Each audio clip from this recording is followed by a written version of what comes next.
Airpower ended the Pacific War in a way beyond the imagination of any of the visionary pre-war strategists.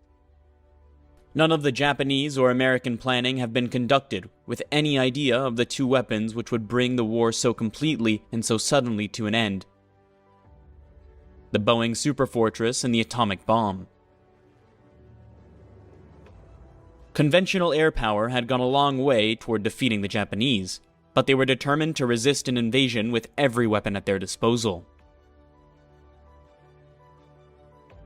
The Japanese were a homogeneous nation, 100 million strong. They were willing to die for their country and for their emperor.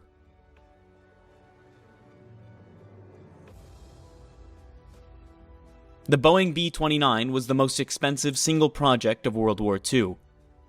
It cost more than $3 billion for design, development, production, and deployment. The Manhattan Project, which resulted in the atomic bomb, cost $2 billion. The B-29 was clearly the most outstanding bomber in the war by any standards of performance. It was far ahead of the American B-17 and the British Lancaster.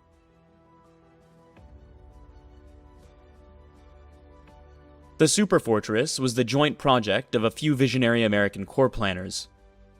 They were aided by General Hap Arnold, who pushed the program through the spite of many hazards.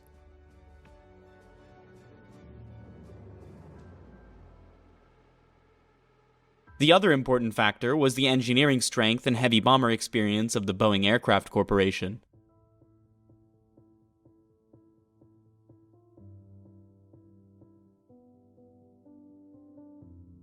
By 1940, it seemed possible that England would be invaded and occupied.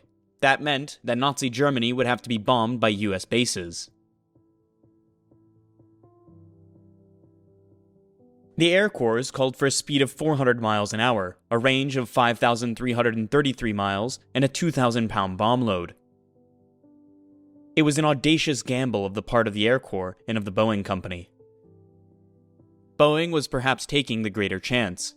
The Air Corps could hedge its bets with other manufacturers for less ambitious airplanes. But Boeing had to rely not only on its own capability, it also had to trust its vendors. Many of them were being asked to create components fully as advanced as the aircraft itself. Shortcuts had to be taken. Each one added to an already ambitious program. Dollars were freely available, but they were not always a solution.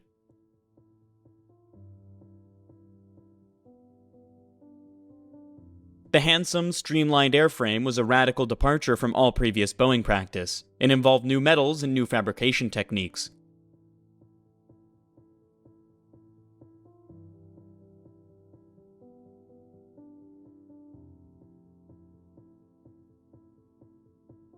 Boeing's entire production capacity was occupied with building the B-17. For the B-29, it was necessary to build entire new plants, and there was a greater challenge: the creation of a new, highly skilled workforce.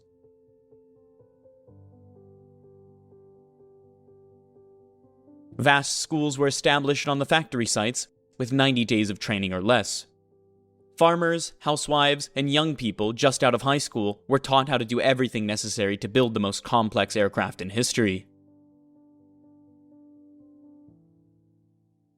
By 1943, Boeing had 58,000 employees building the B-29.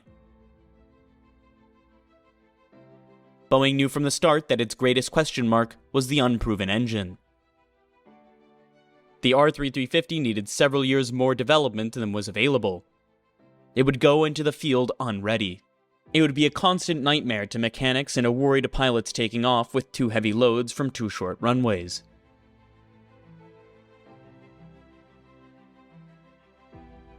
Even with the R-3350's power, the speed and range requirements were too difficult to attain. They could only be achieved by combining a highly streamlined design with a wing using a new Boeing high-lift airfoil and sophisticated flap system. The USAAF thought Boeing's approach was too radical. They thought the wing loading was too high, and that its pilots wouldn't be able to handle the airplane.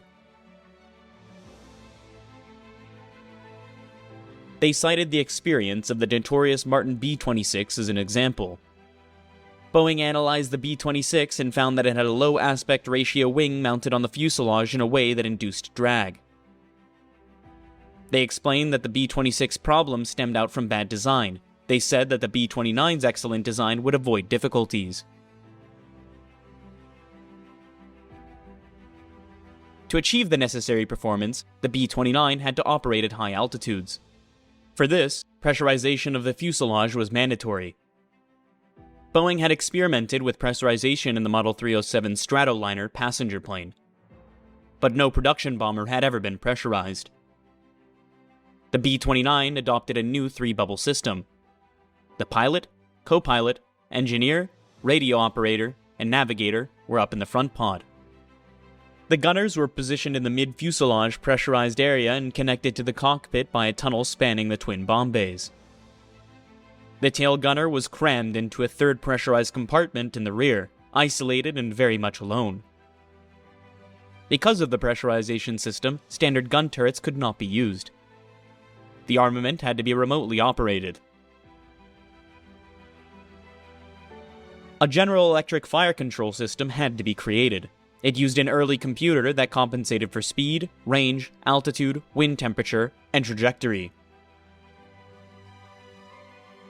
The results were remarkably good. Any gunner apart from the tail gunner could control more than one station. The computers permitted firing at targets beyond the range of conventional hand-operated guns. The demand for the Boeing B-29 increased. Rival firms Bell Aircraft and Glen O. Martin were tasked to build it. Boeing felt it was being asked to train competition for the post-war marketplace.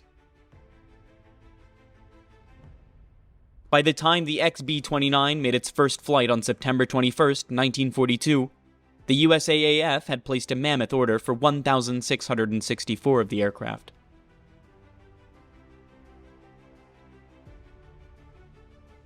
But the first two prototypes caught fire in the air. The second one crashed into a meat packing plant. The entire crew was killed.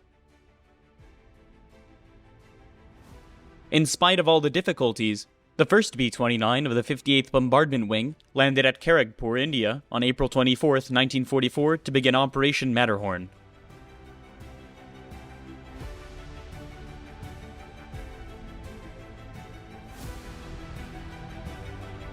Operation Matterhorn was designed to knock out the Japanese steel industry.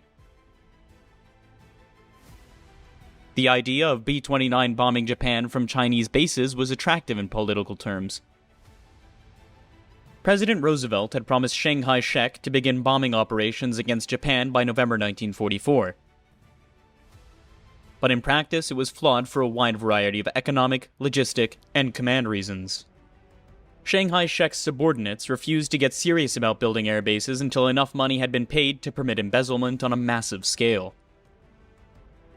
Army General Vinegar Joe Stilwell estimated that at least half of the $100 million in gold required by the Chinese was siphoned off to corrupt officials.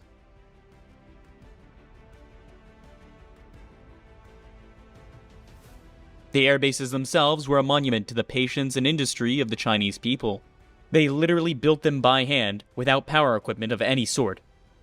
They used the most primitive tools to move earth or chip stones.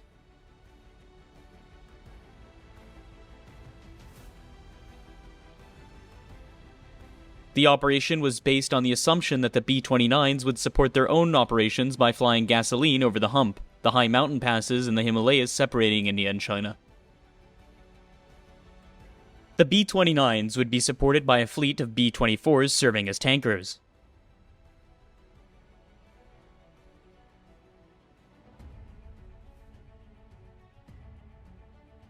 But the B-29 was a brand new weapon that had not yet received sufficient testing. It would be bad practice to subject it to continuous flights over the mountains.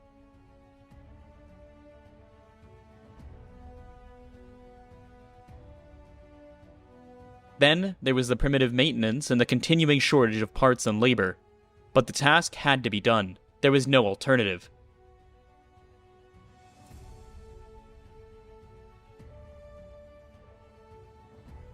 The complexity of the logistics was a function of the sheer size of the B-29 units. The Superfortress had a crew of 7. 7 aircraft were assigned per squadron, and there were 28 per group, and a grand total of 112 for the wing. Each B-29 was assigned 2 crews. A fully manned wing had a total personnel of 11,112. When all its elements arrived overseas, 20th Bomber Command had more than 20,000 officers and men plucked down in brand new bases in India and China, eager to go to war.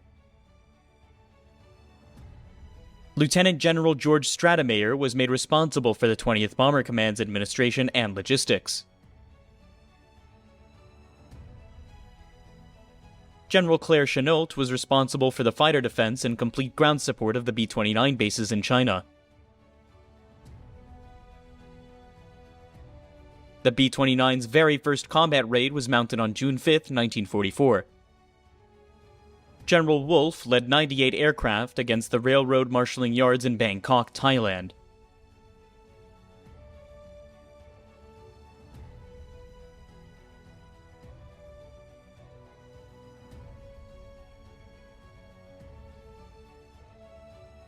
Five aircraft crashed en route, 42 had to make emergency landings. Later reconnaissance revealed that fewer than 20 bombs had landed in the target area. It was not a good start for the $3 billion program. The commanders were veterans on the European theater. They were not yet aware of how different the B-29 was from the B-17. Nor were they aware of how difficult the Japanese targets, geography, and weather were compared to Germany's. Hap Arnold demanded better results. He wanted an attack on the Japanese homeland. On June 15th, Wolfe launched 92 B-29s from India. Of these, only 79 reached their Chinese staging bases. 78 were dispatched on a night raid against the steel mills of Yawata and Kyushu, Japan. Each plane carried 2 tons of bombs.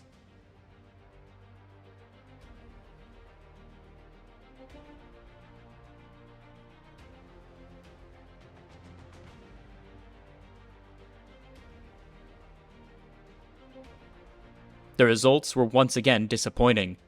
Only 47 aircraft made it to Yawata. Only one bomb hit Yawata. It damaged a power station more than half a mile from the steel mill coke ovens. The Americans took comfort in the damage they must have caused to Japanese morale, but Arnold was not after Japanese morale. He was after their industry. The story of the next 6 months was much the same. And at home in the US, there was a myriad of B-29 production problems. Wolfe was sent back to sort them out. In September, the 20th Bomber Command was taken over by a firebrand from Europe. His name was Curtis LeMay. The dramatic acceleration of the Pacific War permitted a two-pronged strategy of attack.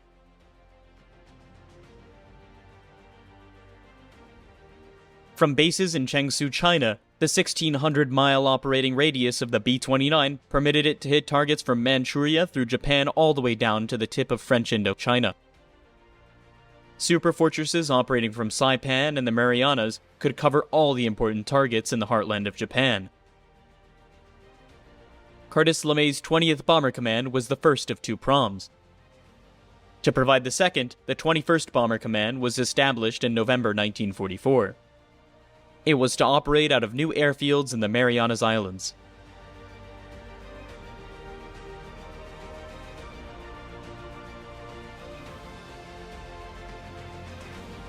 One of the United States Army Air Force's great planners, Possum Hansel, was made commanding officer of the 21st. Hansel landed his B-29 Jolt and Josie, the Pacific Pioneer, on Saipan on October 12, 1944. He was eager to validate in battle the many plans he participated in creating. The first element of the 21st Bomber Command has arrived. When we've done some more fighting, we'll do some more talking. Thanks. Hansel felt the weight of his responsibility. He knew that even Curtis LeMay, in spite of his success in Europe, was having trouble turning things around against the Japanese and China. LeMay's problems with the 20th Command included difficulty of supply and the unreliability of the B-29's R-3350 engines. Occasionally, good bombing results were obtained. In April 1945, the assets of the 20th Bomber Command would be transferred to Tinian and Guam. By then, it had failed in its essential task of sustained bombing of Japan. So much had been expected of the B-29 that the American commanders were driven to prove that it was in fact an excellent weapon.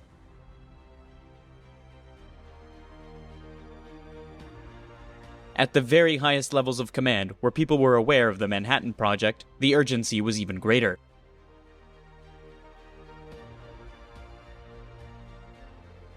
Only the B-29 could carry the atomic bomb. If the Superfortress failed, the Manhattan Project became a complete waste. The pressure was felt and transmitted. But in the months after his arrival on Saipan with the 21st, Hansel was able to do no better than had previously been done in the 20th from China. The Committee of Operational Analysis had reconsidered the priorities in Japan. They now suggested that the aviation industry was the most important target. This had been the Air Force's choice all along. The Joint Chiefs of Staff directed that the principal aircraft engine manufacturers around Tokyo became the primary targets.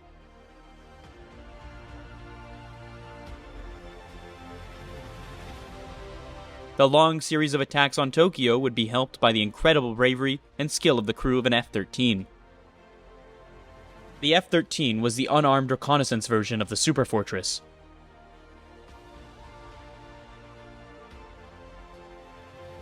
Early in the morning of November 1st, 1944, Captain Ralph D. Stakely's F-13 became the first U.S. plane to fly over Tokyo since the Doolittle raid. These photos became the basis for all U.S. attacks on the city.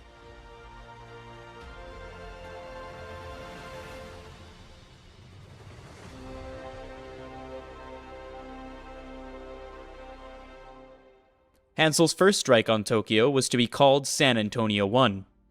After much training and many postponements, San Antonio 1 began at 6:15 a.m. on November 24th.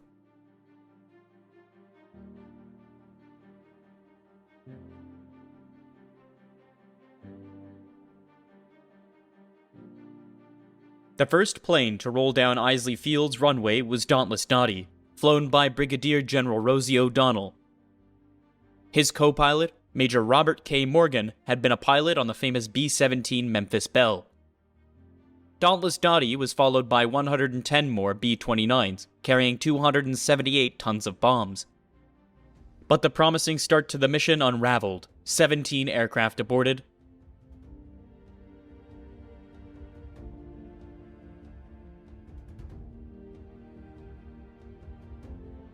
Six more found themselves unable to bomb for mechanical reasons. The rest were caught up in a 120-knot wind. It was the infamous jet stream, then only just being recognized. They were swept over the target at a blistering 445 miles an hour. It was too fast for accurate bombing. But on the positive side, Japanese fighters' resistance was light. Flak was ineffective. Once again, reconnaissance photos showed the bombing results to be totally inadequate. Only 16 bombs had been observed to hit the target area. By now, the B-29 was performing fairly well. Extensive modifications had improved the reliability of its engines. But bombs were still not hitting the targets.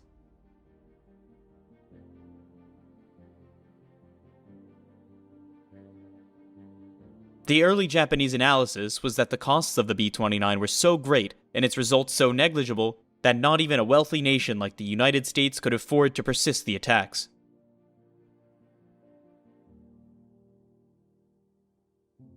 But unknown to all of the Japanese and most of the Americans, a change was in the wind. On December 18th, 1944, 84 B-29s of Curtis LeMay's 20th Bomber Command dropped 500 incendiary bombs in a daylight raid on Hankow, China. The attack destroyed the city as a major Japanese base. As a result of the success of LeMay's incendiary raid, Hansel's 21st Bomber Command was ordered to take a test raid on the city of Nagoya in Japan. It would be made by at least 100 B-29s, all dropping incendiary bombs.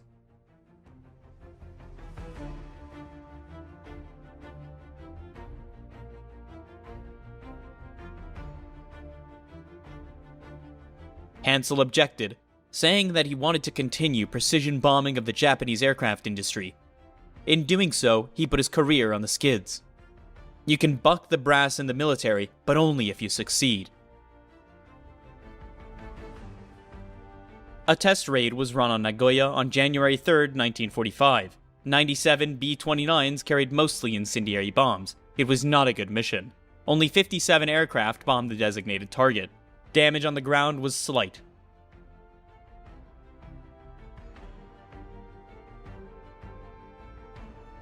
The Japanese drew the conclusion that their fire prevention system was highly efficient. It was an erroneous and eventually disastrous assumption. Hansel reverted to his previous precision bombing tactics. He was unable to generate better results, apart from the one successful attack on the Kawasaki aircraft plant near Kobe.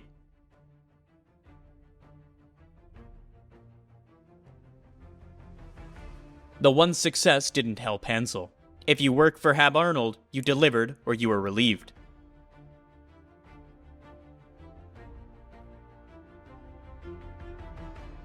Hansel was relieved by Major General Curtis LeMay. Hansel's forte was planning.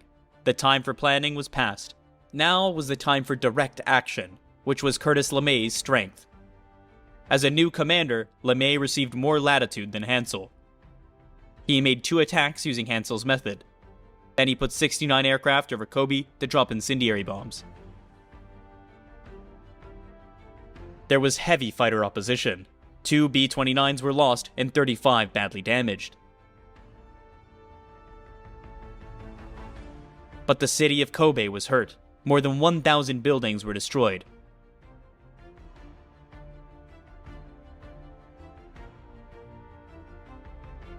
In the latter part of the war, America's overwhelming advantage in numbers and quality usually allowed American forces to brush Japanese opposition aside.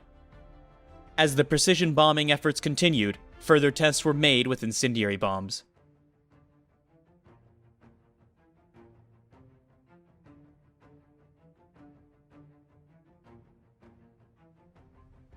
In a heavy attack on Tokyo on February 25th, almost 30,000 buildings were destroyed, but the precision strikes against Japan continued to be ineffective.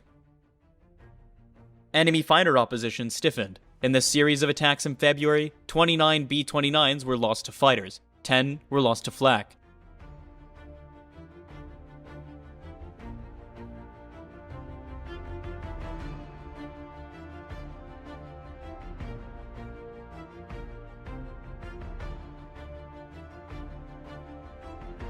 Almost as many were lost on the long overwater trip between Saipan and Japan. Another 21 crashed because of operational problems like engine fires, runaway propellers, or fuel exhaustion. And so far, the results were insignificant. The B-29, the multi-billion-dollar bomber, had failed in its intended role.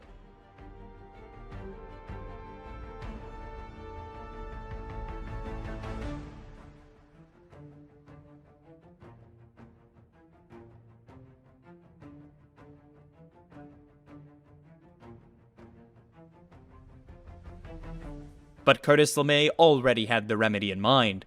LeMay was aware that he was as vulnerable to have Arnold's impatience as any other man. He decided to try tactics he'd long considered and which had been carefully tested in the United States. It was the common opinion that Japanese cities were much more vulnerable to firebombing than those of Germany. And although Japanese industry was spread out into residential areas, it was still far more concentrated than its German counterpart. The B-29 had been designed from the start as a high-altitude bomber. In the European theater, it would have had to remain so. But conditions were different in Japan. Anti-aircraft guns and searchlights were not radar-controlled. It was reported that there were only 2 night fighter units in the homeland. Japanese airborne radar was primitive and not widely used.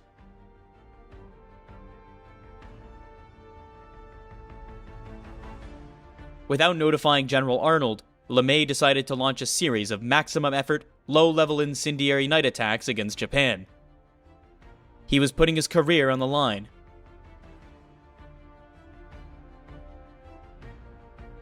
Night bombing offered many advantages. The winds were not so strong. The B-29's navigation system operated more efficiently, flying at lower altitude, easing the strain on the engines, lowering the fuel consumption, and leaving behind armament and ammunition permitted as a much bigger bomb load. About 12,000 pounds per plane.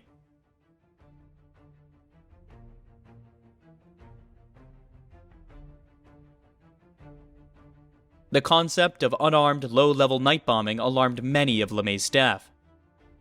The word murder was quietly mentioned, but never to LeMay. The first raid was set for the night of March 9th. 334 B-29s carried almost 2,000 tons of bombs. The aircraft in the lead squadrons were to act as simple pathfinders. Their napalm bombs were intended to start major appliance fires, which would require the mobilization of all the Japanese firefighting equipment. The rest of the B-29s each carried 24 cluster units of M69 incendiary bombs. The M69 was designed by a high-level group of American scientists and engineers, some of whom were also involved in the Manhattan Project. Each M69 was only 20 inches long and 3 inches in diameter. It weighed just over 6 pounds. On crashing through the roof of its target, it was designed to detonate and spew out flaming gel as far as 30 yards. The gel stuck to whatever it hit, and it burned with hellish intensity.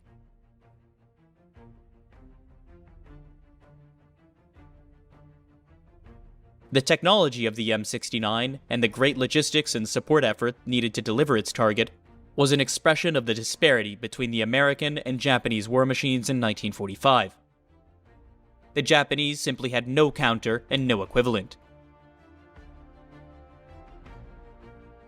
On the evening of March 9th, it took almost 3 hours for LeMay's entire forces of B-29s to get airborne. The bombers would approach Tokyo individually at altitudes from 4,900 to 9,200 feet.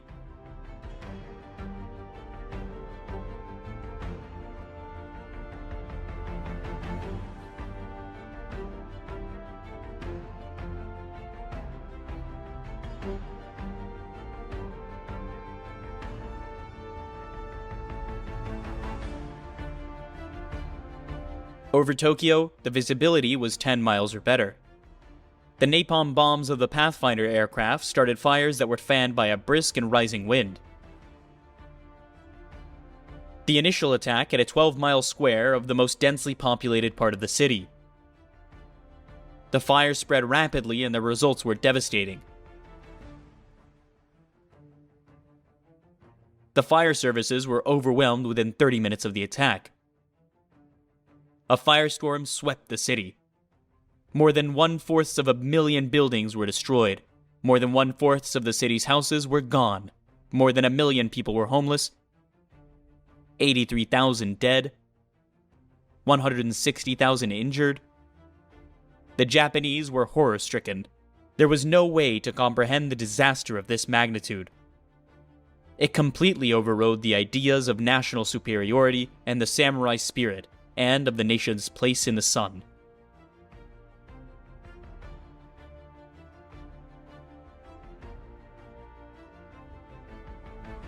On March 11th, the city of Nagoya became a target for incendiary attack.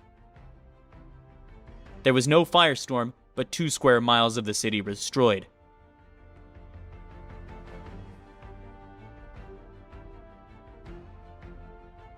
Osaka was attacked on March 13th. The city was blanketed by cloud cover and the B-29s were forced to use radar bombing. Unexpectedly, that gave more uniform results than visual bombing. Within 3 hours, more than 8 square miles of the city were totally destroyed. Morale in the B-29 units kept climbing. LeMay had found the magic formula. He made maximum use of the B-29 in tactics that took advantage of the enemy's weakness. These tactics converted the B-29 from a blunder to a war winner. LeMay was on a rampage. He drove his crews hard. They were already flying 60 hours a month. That was higher than the average of the 8th Air Force in Europe. But there was a shortage of replacements, and that shortage forced LeMay to increase monthly combat time to 80 hours. He had the scent of victory in his nostrils, victory over Japan, and victory over the concept of air power. LeMay knew that he had arrived at a point that General Coral Spots and Bomber Harris had only dreamed of. He had the ultimate weapon at his disposal, and he knew that there was more to come.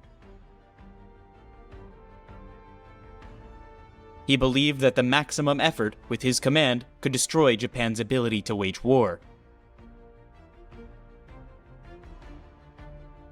The strength of the 21st Bomber Command grew every day.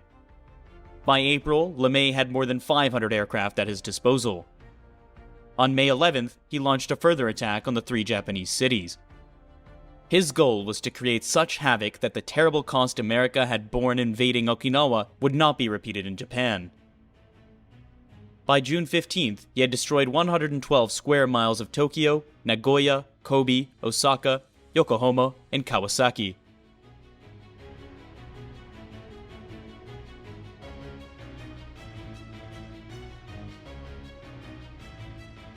His B-29s had now the benefit of long-range escort fighters, P-51s from Iwo Jima.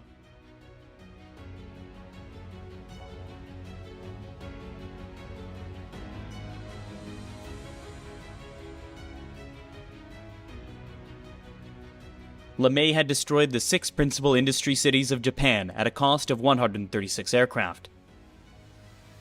The American loss rate, 1.9%, was acceptable, but the reality of it was still horrific.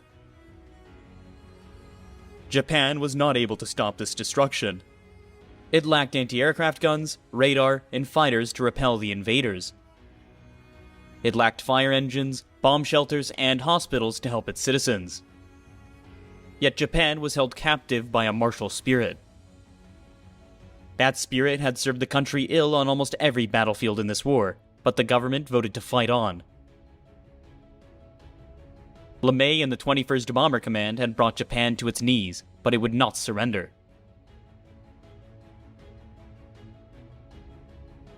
The B-29's success in area bombing was a great relief to all those who had staked so much on its development.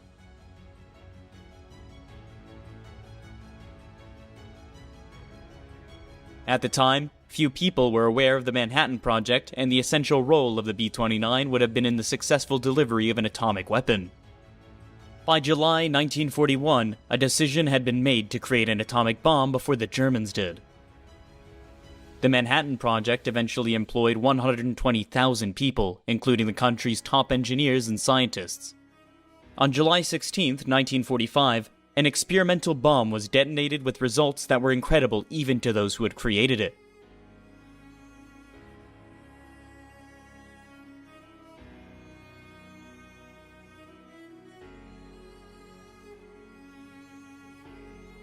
Word of the successful test was immediately sent to the new president, Harry S. Truman. Truman, who was a novice, was plunged into the Potsdam Conference with Winston Churchill and Joseph Stalin. Truman mentioned to Stalin that a powerful new weapon had been tested. Stalin responded that he hoped it would be tested to good effect against the Japanese. Truman was pleased that Stalin did not press for more information.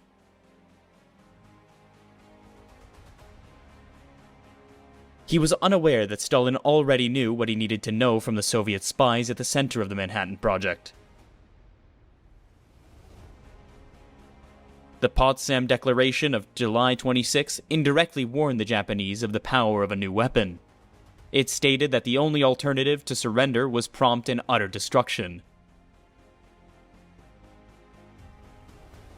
Japan was badly wounded by the B-29 raids. It was also cut off from food and industrial imports. Japanese leaders were fully aware that the war was lost, but as yet had not found a way to acknowledge it. A cultural phenomenon emerged unfamiliar to the West. It was mokusazu, a time-honored technique by which a Japanese officer would take refuge in a lofty silence when he did not agree with or did not understand an order. When the new Japanese Prime Minister Suzuki announced his response to the Potsdam Declaration, he used the term mokatsu. He meant to say, in essence, no comment. But his remarks were translated as meaning that Japan was contemptuously ignoring the declaration. It was a fatal error.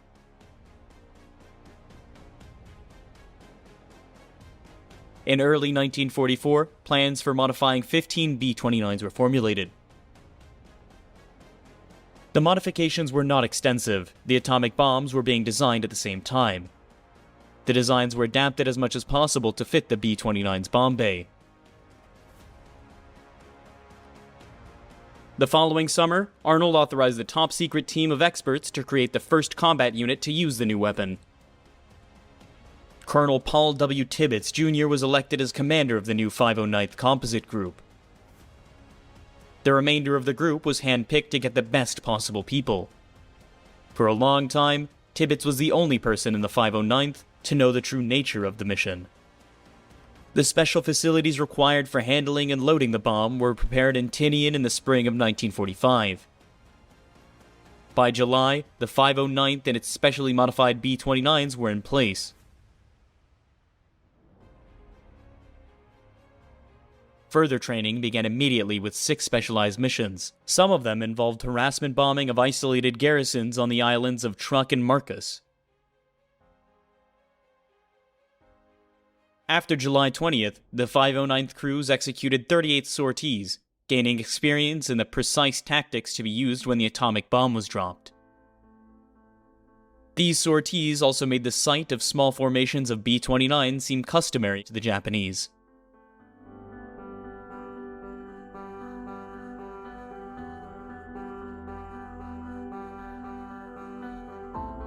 A list of target cities was drawn up. They were the largest cities with the least damage remaining in Japan. Kyoto was removed because of its cultural significance and because of the negative reaction in Europe to the bombing of Dresden. Truman and Secretary Stimson felt the destruction of Kyoto might drive Japan into the Russian camp after the war. Hiroshima was now at the head of the line. Later, Nagasaki was added to the list. On Tinian, all necessary elements of the strike were prepared. Field Order No. 13 was signed on August 2, 1945 by Lieutenant General Nathan Twining. It directed the 509th Group to make a visual attack on Hiroshima. At one time, Hiroshima had been a busy naval port, but the port had been mined and the population was now reduced to under 250,000 people. There were many military installations. The entire economy was geared to the Japanese war effort. There were no Allied prisoner of war camps in the area.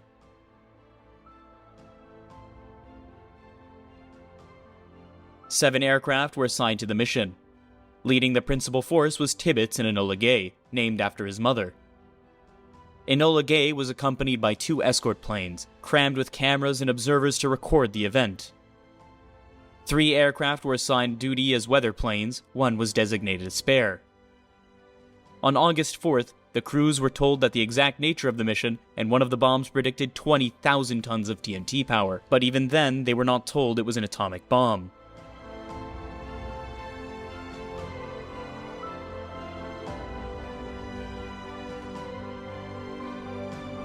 At 2:45 in the morning of August 6, the Enola Gay took off.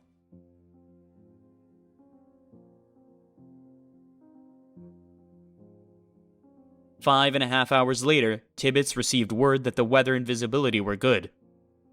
At exactly 9:15, Enola Gay was flying at 328 miles an hour at 31,600 feet. Bombardier Major Thomas Farabee dropped the bomb.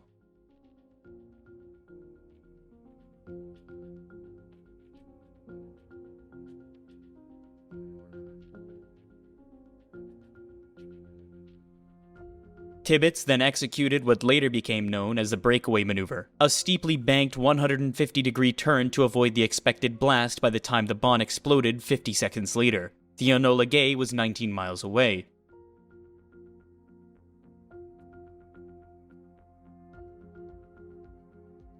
At detonation, there occurred the fireball, followed by the swiftly rising mass of smoke that turned into the notorious mushroom cloud. The cloud that still casts its symbolic shadow.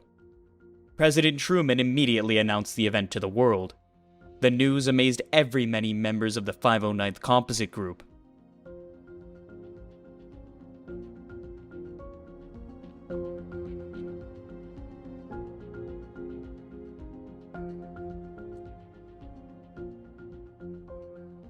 The Japanese reaction was confused. Officially, they diminished the results of the attack. They said that it was only a new bomb which should not be made light of. Certainly not.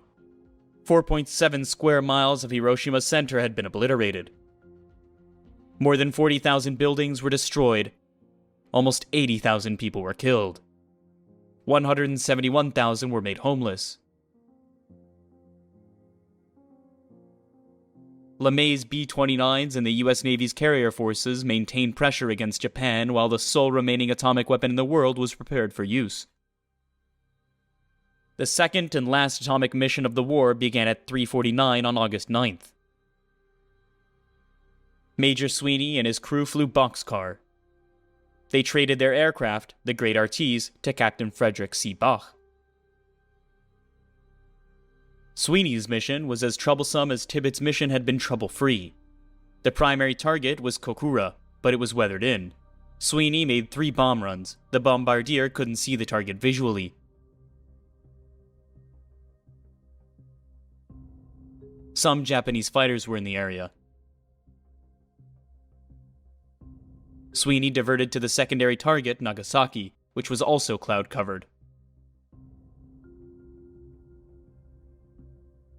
Boxcar used radio for its run-in at the last minute. The bombardier, Captain Kermit Behan, saw the target at 10:58. He hit the bomb release. Most people were either at work or at home when the bomb detonated within 1 mile of the 2 huge Mitsubishi arms factories.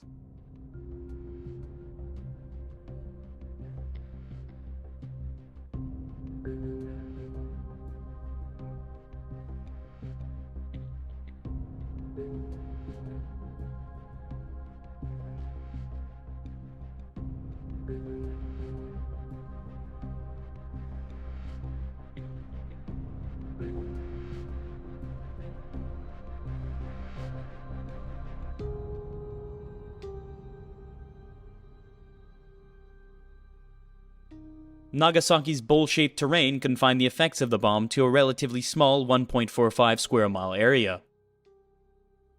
Approximately 35,000 people were killed.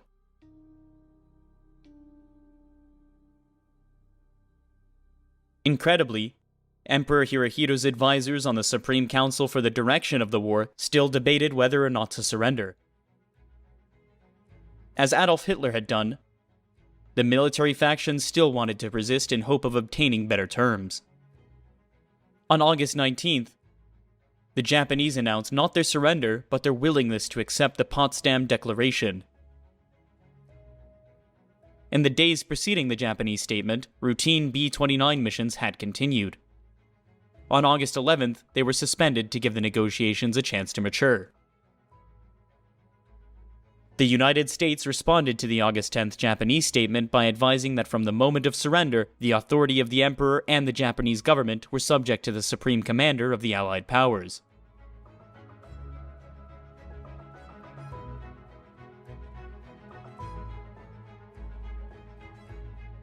When no word came back from the Japanese government, LeMay's B-29s were authorized to resume attacks. General Arnold had long waited his own Tokyo Millennium, 1,000 aircraft over Tokyo, while General Spaatz would have preferred to use such third atomic bomb if one had been available. LeMay was able to meet Arnold's wish. He put up a total of 828 bombers and 186 fighters over 1,000 aircraft all over Tokyo on August 14th. Before the last aircraft had landed, Japan had surrendered.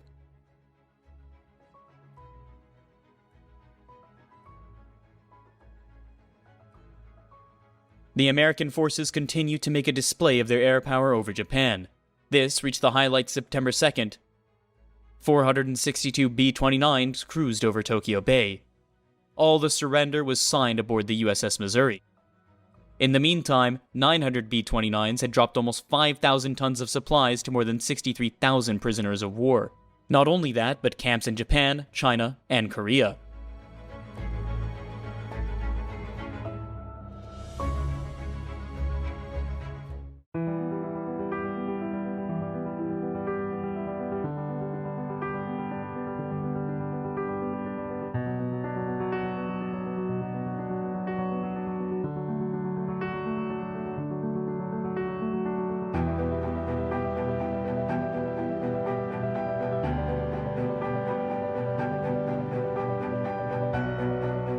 They came home shot full of holes too numerous to count, with chunks of engine missing and hydraulic fluid bleeding through the gaping tears in the aluminum skin.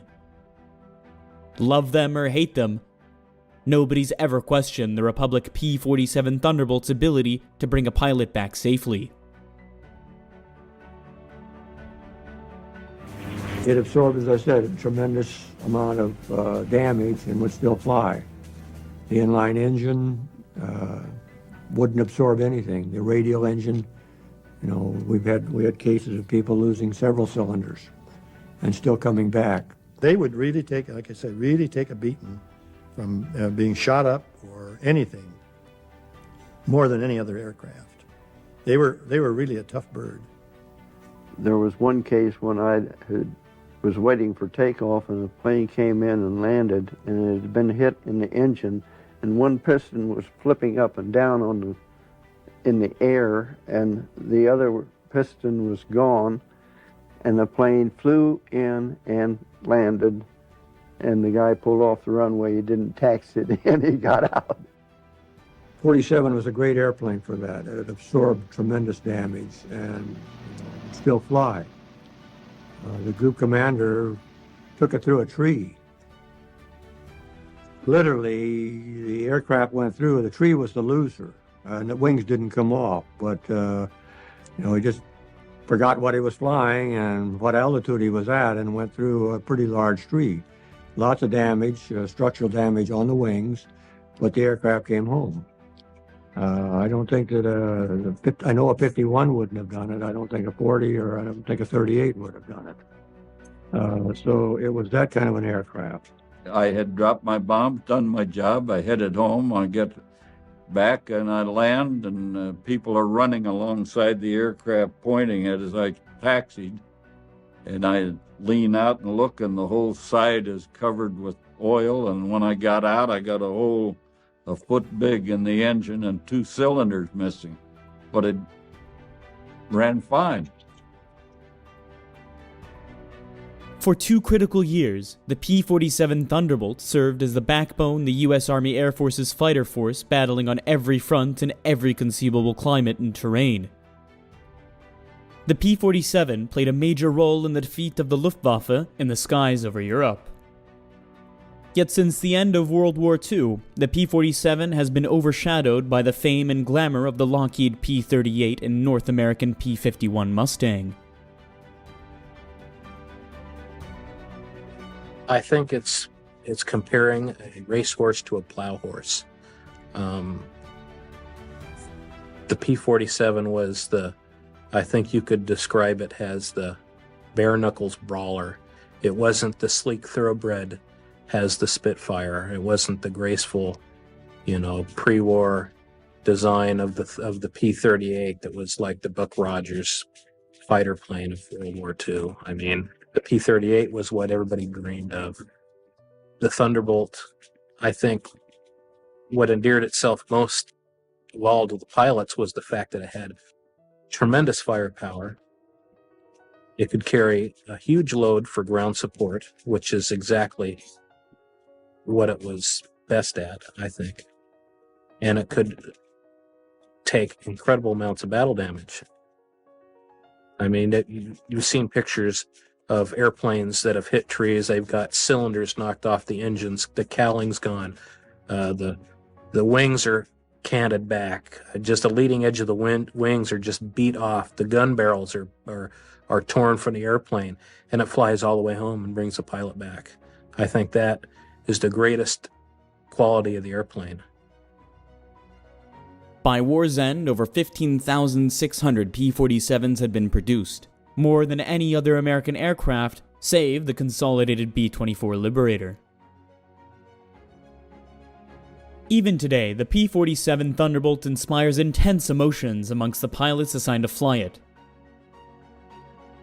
After sharing the air with the 47, a pilot either came back a devoted converse or appalled that the Republic ever designed such a monstrous fighter. When I took my training, I took it at Bradley Field in Connecticut, and there were P-40 pilots that were there, and they didn't fly with you, and all they did was check you out. And they weren't weren't really too enthused with the P-47. So when I went overseas, I did not want to fly the P-47. I wanted to get out of the 38s or 51s. When I got to this base, a P-47 came over there, and he went across that base. He pulled up and did one roll, and we just were in awe, you know. My God, that thing will fly. And I went from 1 inch tall to 10 foot tall. It was a great experience looking back on it, flying the 47. It was a very forgiving aircraft, and the work that we flew it, used it for, was great. But, you know, it's like anything. A driver of a car, airplane drivers are the same way. You fall in love with something, and you don't want to trade. You don't want to get rid of the things.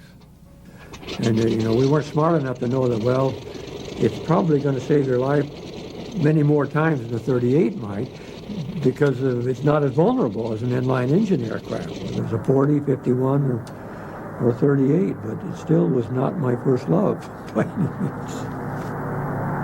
The models that I flew were very sluggish and climbing.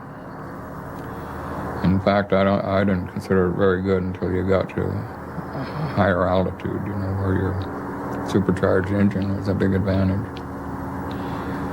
I think a fighter pilot would probably live longer in a P-47 than any other fighter. It's more rugged by far than any other fighter. And we only had them for a short time. They gave us our P-40s, or we were flying P-40s at the time, all the time that we were transitioning into the 47s, and they just decided to take the P-47s away and let us continue with the P-40s. And I think we were all happy about that. Love or hate the P-47, everyone agreed on one thing. It was the toughest fighter ever built. Practically everyone who flew the Thunderbolt has a story to tell about its legendary durability. They speak of holes hacked out of the wing by light flak that were so big ground crewmen posed with their heads poking through them. Others remember cannon shells severing controls, tearing great gouges out of the cowling. They remember the thumping of the bullets as they slammed into the armor plating behind their seat. And they remember thanking God and Republic for building the P-47 like a brick outhouse. Tough enough to handle the dirtiest of dirty work, and built to survive a Kansas tornado.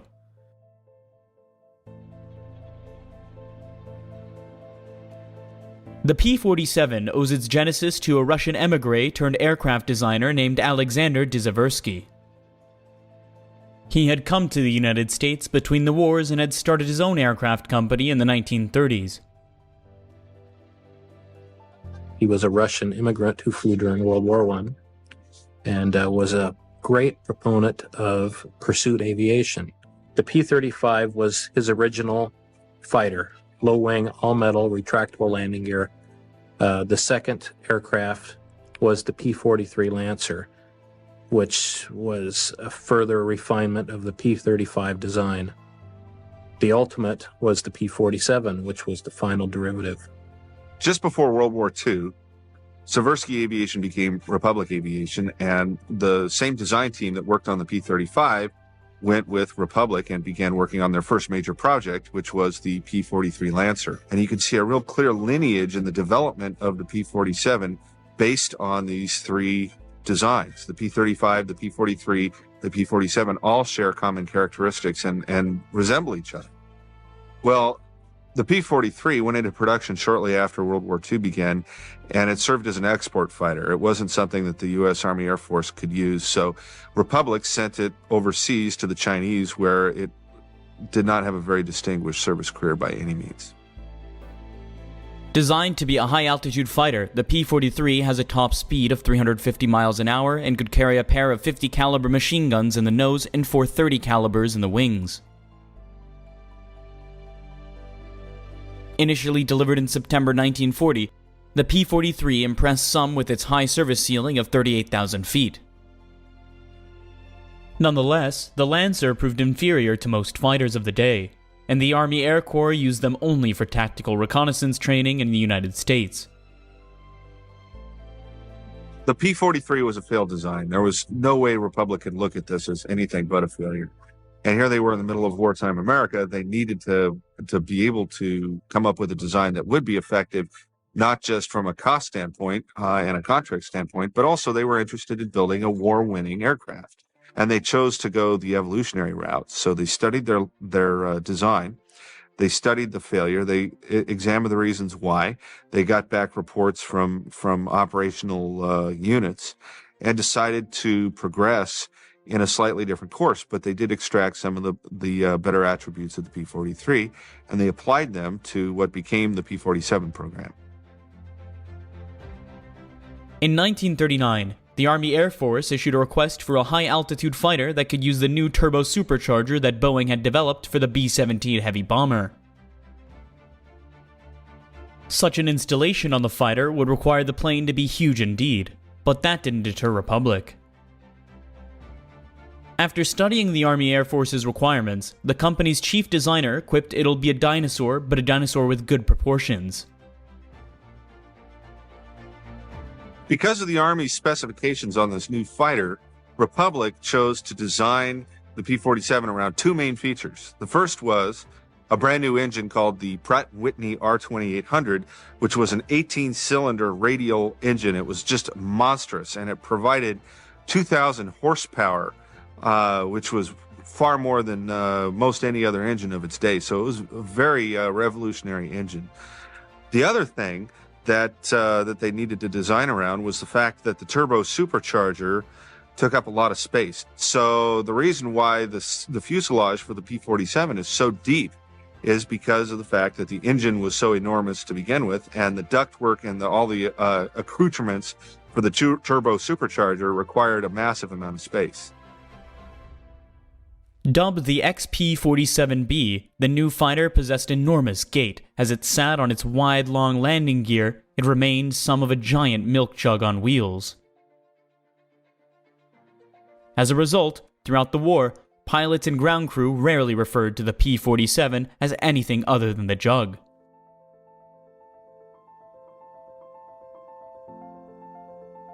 In June of 1940, this is a year and a half before the war starts, the U.S. Army Air Corps places an order for 773 P-47s with Republic.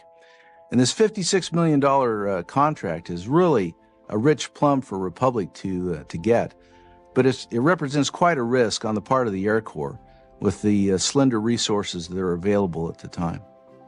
Not only was it risky, but it was a leap of faith that Republic could actually deliver.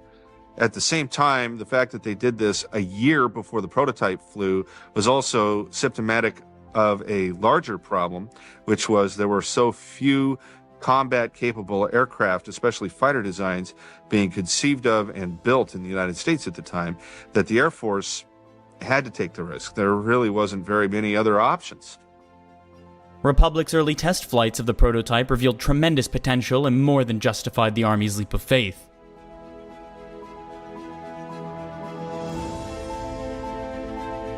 Though it weighed over 5 tons, the XP-47 could reach speeds over 400 miles an hour.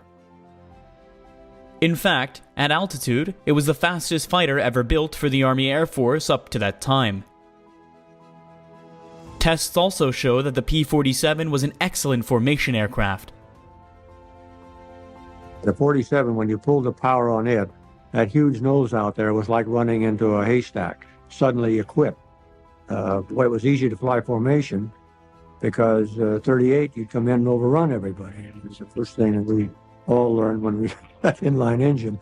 You want to slow down early and sneak up on your flight leader. But on the 47, it was a beautiful airplane for flying close, very close. We trapped our flight leader one time. Two of us coming up the Irrawaddy River ran into the overlapping wings. And he would go like this, but you wouldn't dare do that in an aircraft that wouldn't stop or start as quickly as a 47. In close formation, you're leading on, 3 guys are flying on another guy. They're not taking their eyes off of it. They're flying on him all the time. They're looking at him all the time, especially you get into clouds. If you fly in the clouds, you got to be in tight formation, otherwise you can run into one another.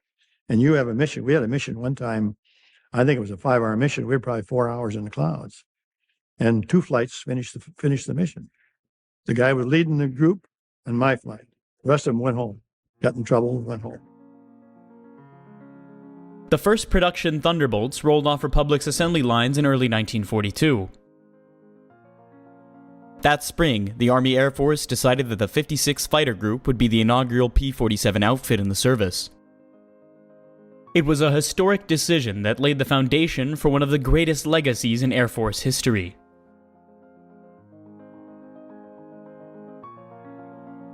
With its P-47 Thunderbolts, the 56th Fighter Group, by war's end, become one of the highest scoring outfits in history.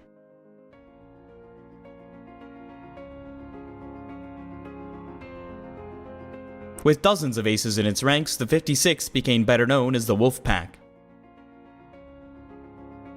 In the spring of 1942, the recently formed 56th Fighter Group that had been training with a motley collection of P-40s, P-39s, and AT-6s was given the first production batch of Thunderbolts. Known as Zemke's Wolfpack, after the commander's hub Zemke, the 56th Fighter Group would fly P-47s for 3 years straight, while building up a combat history that has become legendary since the war. Hub Zemke was one of those rare pilots who possessed a very interesting blend of talents. One of the things that he is remembered for is his uncanny marksmanship. He was a great shot. He was also a great aviator. He was a tremendous pilot, had phenomenal talent there. But what really makes him stand out and gives him kind of a uniqueness not found in other aces is the fact that he was a great leader of men as well. He could inspire and lead like few men of World War II. And because of that, and plus his other talents in the air, those combined really made him one of the great combat air leaders of World War II. 56 had most of the aces most of the time. And 56 wound up with the highest air-to-air victories of any group over in the 8th Air Force, and I think any group in the war. And they were second for total aircraft destroyed, but they were first in air-to-air combat. I was assigned to the 63rd Squadron, which was Comstock Squadron. In fact, there was 4 of us got there. There was it's 4 or 5, and we all finished our tours. And none of us were shot down. I bailed out once, and other kids may have gotten wounded, but no, we all finished our tours. And that was really pretty good. In 1942, while still training in the States, the Wolfpack received the first P-47s. The unit's pilots soon discovered the new plane could be a handful. With some dangerous characteristics, the Thunderbolt could kill unsuspecting or inexperienced pilots with frightening frequency. You got going real fast and you approached the speed of sound, the plane started tucking. What do you do when it tucks straight down? Of course, the minute you start feeling that, you pull the power off. And usually by the time you've changed the air a little bit, it'll start coming out and you're all right. I don't know of anyone, there were a couple cases where people did not get the power off fast enough and they went right straight into the ground. The 56th Fighter Group suffered many accidents in the course of working up with the P-47 in 1942. The reason for these accidents are pretty varied, but basically the bottom line was this. The pilots who were flying this new airplane were used to T-6s and BT-13s, fairly benign aircraft, and the P-47 represented a new level of power and performance that they really were frankly ill-equipped to deal with. So it was a tricky plane to fly. By the time they went to Europe, they had lost over a dozen pilots in training, which represents about 10% of the group dying before they even got into combat. The pilots had to learn that size didn't matter. The P-47 was simply huge, weighing in at over 13,500 pounds when loaded.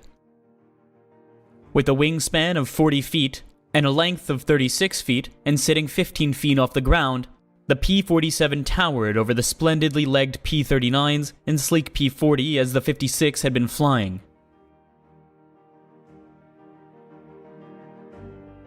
The P-47 was probably what was the heaviest fighter that they built. It weighed 14,000 pounds loaded when you were going to take off in combat. Despite its size at high altitude, the men of the 56 discovered their new fighter could outperform every other American aircraft, Army, Air Force, or Navy of its day.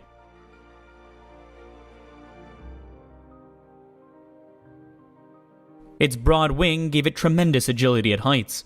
Other aircraft could hardly maneuver effectively. Some converts were made right there, fast and brutish looking. The P-47 was the type of plane that could look like it got into a toe-to-toe fight, take a beating, but always come out on top.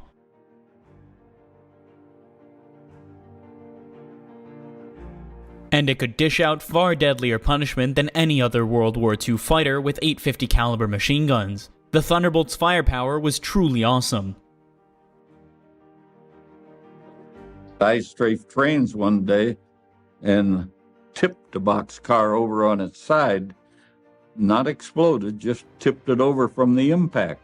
So tremendous firepower on those 850. Preyton Gross, a 354th Fighter Group Mustang ace, recalls being the receiving end of a P-47 attack when he was mistaken for an Me-109.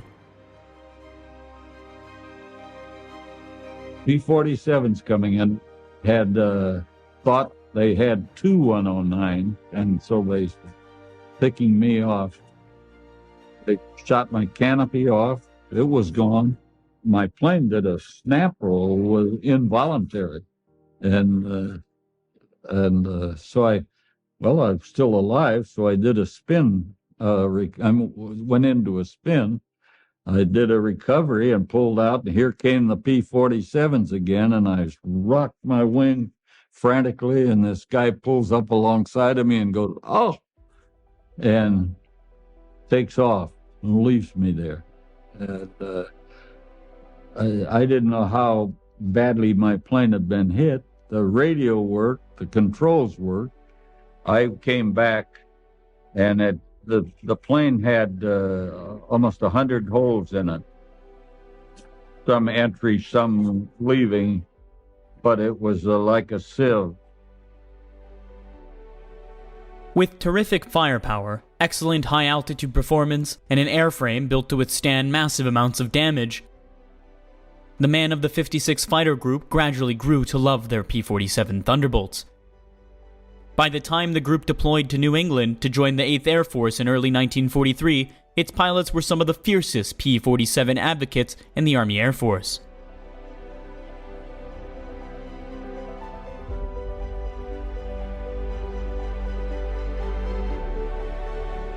When the 56 Fighter Group reached England in January of 1943, its pilots were dismayed to learn that they weren't going to be the first P-47 unit into combat after all. As it turned out, the 4th Fighter Group beat them to the punch. Formed from the famous Eagle Squadron the previous year, the 4th Fighter Group converted to Thunderbolts just a few days before the 56 arrived in England.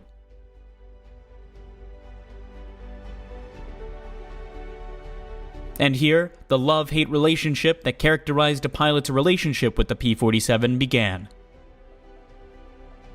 The man of Don Blakesley's 4th Fighter Group had been used to light the nimble Spitfires. None of them wanted to part with their Spits, especially not for something as huge as ungainly as the Thunderbolt.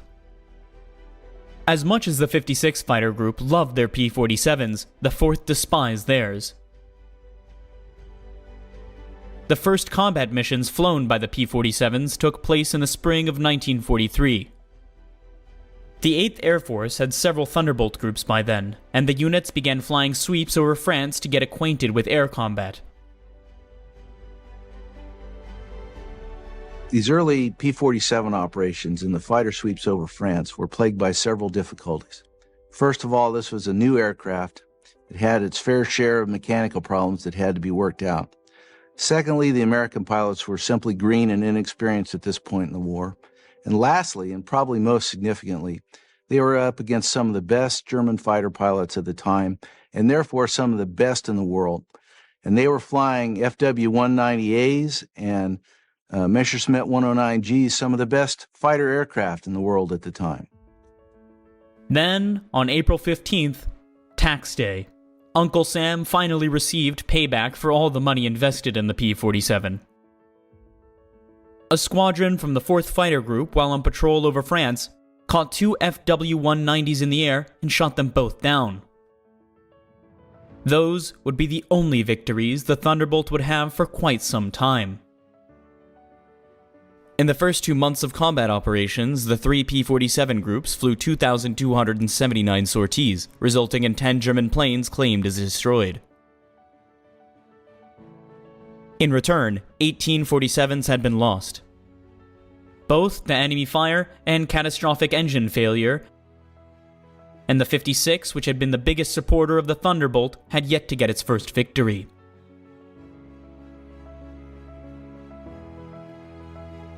Finally, on June 12, 1943, the 56 Fighter Group shot down its first plane, an FW-190. That seemed to break the pilot's bad luck. From then on, the 13th pilots from the 56 surprised the formation of FW-190s and blasted 3 of them from the sky without a loss. From then on, the 56 went on a rampage, more than earning the nickname the Wolfpack. I had a 109, got a 109, I think, in December. We'd chased him from altitude on down, and we were really moving going down. And so I just stayed with him, and then he went into the clouds, so I pulled back up because I knew I'd overrun him. And sure, up there he came out of the clouds, and I went back down on him again and got on him and hit him right in the right wing, and he started smoking and went on crashed into the trees. So I don't know whether I killed the pilot. I didn't see a shoot. The 190 I got, the guy bailed out. And the Hinkle 111, I don't know whether, I don't think anybody bailed out of that. I didn't see anybody. I think we'd been escorting, and then if we had a little bit of gas, we might go down and see if we could find up a target of opportunity. And we ran across these guys, about 20 of them. We tangled with them, and we got 15. And one guy chased one guy, but he couldn't catch him. And we were on the deck, working on the deck, and I think we could outfly him on the deck. He couldn't get away from me. I could turn in and keep right with him, and so I just had him going and going, and he finally decided it was better get out than to get shot down.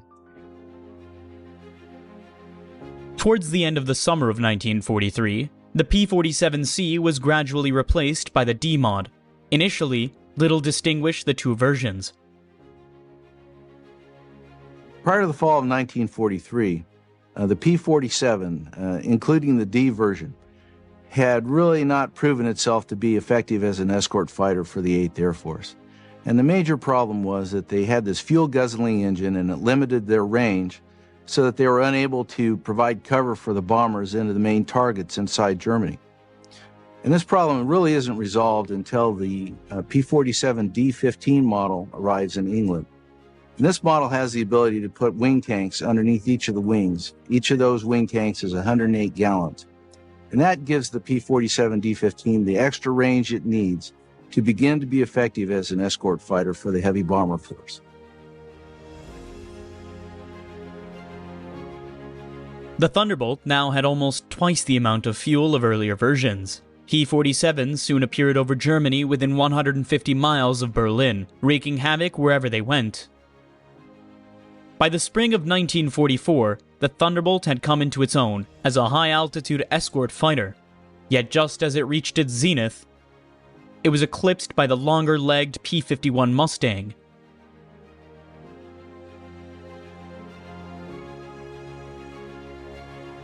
As more P-51 Mustangs flooded in England, the Thunderbolts rapidly disappeared from the 8th Air Force inventory until just the 56 Fighter Group continued to fly them. The 56 refused to change over. They loved their 47s, especially after the new wide-bladed propellers arrived that greatly enhanced the plane's climb rate and acceleration. Also by this point, Republic started to produce a lightweight, more powerful version of the P-47 that only the 56 Fighter Group used in combat. Designated the P-47M, it was the ultimate Thunderbolt. There's about 150 of them made. And they all came to the 56 fighter group, except maybe a couple generals got. Actually, it was the best propeller plane that was actually in the war. And I think it was clocked at the fast, I think about 470 or 480. I think the 351 is about 460. It was supposed to be and we were the fastest, actually it was the fastest plane that they had. The P-47M also came with a dramatically increased range, thanks to the advent of larger capacity external fuel tanks. This was the ultimate version of the Thunderbolt in Europe, and was finally able to stay with the bombers all the way through Berlin and back. You just cruise back and forth. If you're top cover, you just kind of weave back and forth. Or if you were maybe at the target, you'd go over the target and you just kind of weave back and forth over the target until all the bombers left, and then you'd go back. Usually you'd either have duty of taking them in, you'd pick them up at a certain point, you'd take them to a certain point, then another group would relieve you. And then, because we couldn't stay up there that long, see, the bombers fly, 8, 9, 10-hour mission, and depending how far it is. And then you'd go home, and they would take them so far, and then somebody else would pick them up and bring them home. Even in the war's waning months, the P-47 proved to be a formidable air-to-air adversary and continued to rack up an impressive toll against the Luftwaffe's best and latest fighters. My squadron flew one mission where I think they shot down 11 long-nosed F-190s. Eight P-47s shot down 11 long-nosed 190s and didn't lose anybody. But I was on the Riviera on R&R on that mission. So. By war's end, the 56 Fighter Group had become the top-scoring 8th Air Force unit in air-to-air victories. While the group lost 128 P-47Ss in combat, its pilots shot down 674 German planes and destroyed another 300 on the ground.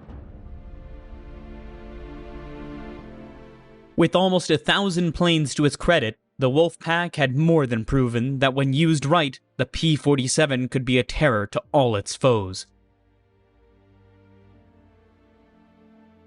Throughout 1944, as its long-range escort role diminished, the 9th Air Force adopted the P-47 for a new role: ground attack. Never designed for low-altitude work, pilots weren't sure how the Thunderbolt would function down on the treetops, shooting up German targets on the ground.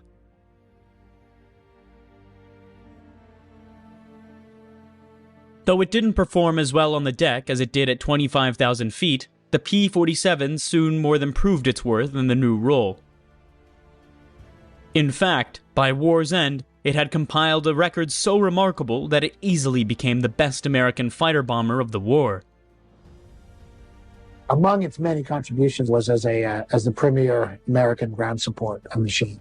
This was the close air support fighter par excellence in the Normandy campaign. In fact, Saving Private Ryan, I thought, was an excellent movie. But at the end, where the tank busters arrive and save the day, they're P-51 Mustangs. It would have been, I think, more accurate and more representative of what actually happened to have those be P-47 Thunderbolts doing the ground support mission.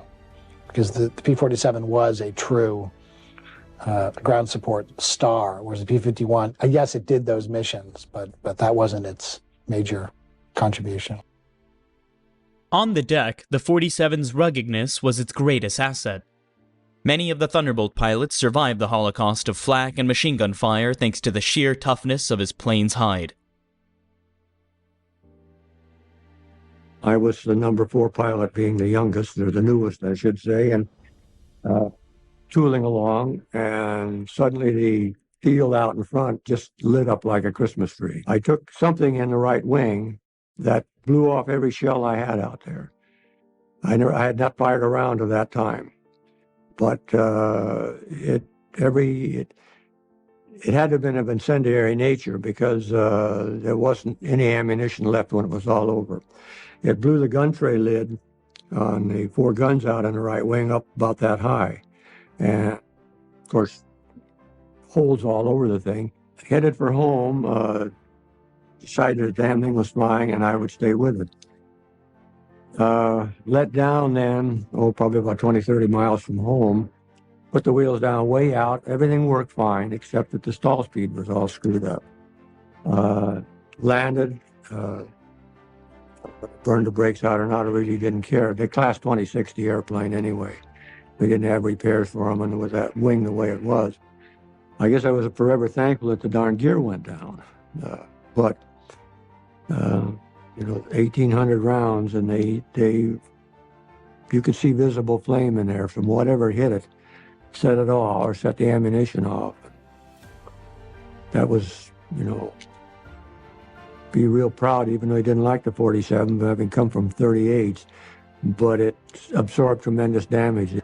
As far as I was concerned, it was a testimony to the manufacturing talent of the Republic. The Thunderbolt's powerful engine could drag aloft a dizzying array of bombs and rockets, making it amazingly versatile in the fighter-bomber role. We had two 500-pound bombs, and then normally we carried a fragmentation bomb on the belly, 260-pound frag bomb, which was an anti-personnel bomb. Carried a wide variety of bombs and what have you. We carried two 500-pound bombs. We carried napalm. We carried 1,000-pound straight GPs. We carried 1,000-pound. They were in a shell similar to a 50-gallon drum, just pure dynamite. They were concussion instruments because some of the areas that we were dive bombing in and against troops were steep enough that the concussion, the blast, would kill people. It just depended on what the particular ground support mission requested. As the P-47's role as an escort fighter was eclipsed by the P-51, so grew its role as a ground attack weapon. 9th Air Force P-47s played a tremendously important role from D-Day through to the end of the war, supporting the ground troops as they pushed forward and to the right. We were almost entirely there to support troops on the ground. In my case, we were in what we call 29th TAC. The 9th Air Force is organized into three tactical air forces, 9th, 19th, and 29th. And 9th was on the south end, 19th was in the middle, and 29th was on the north end of the U.S. forces as we were going across France and Germany. And so we supported the troops that were in 9th Army.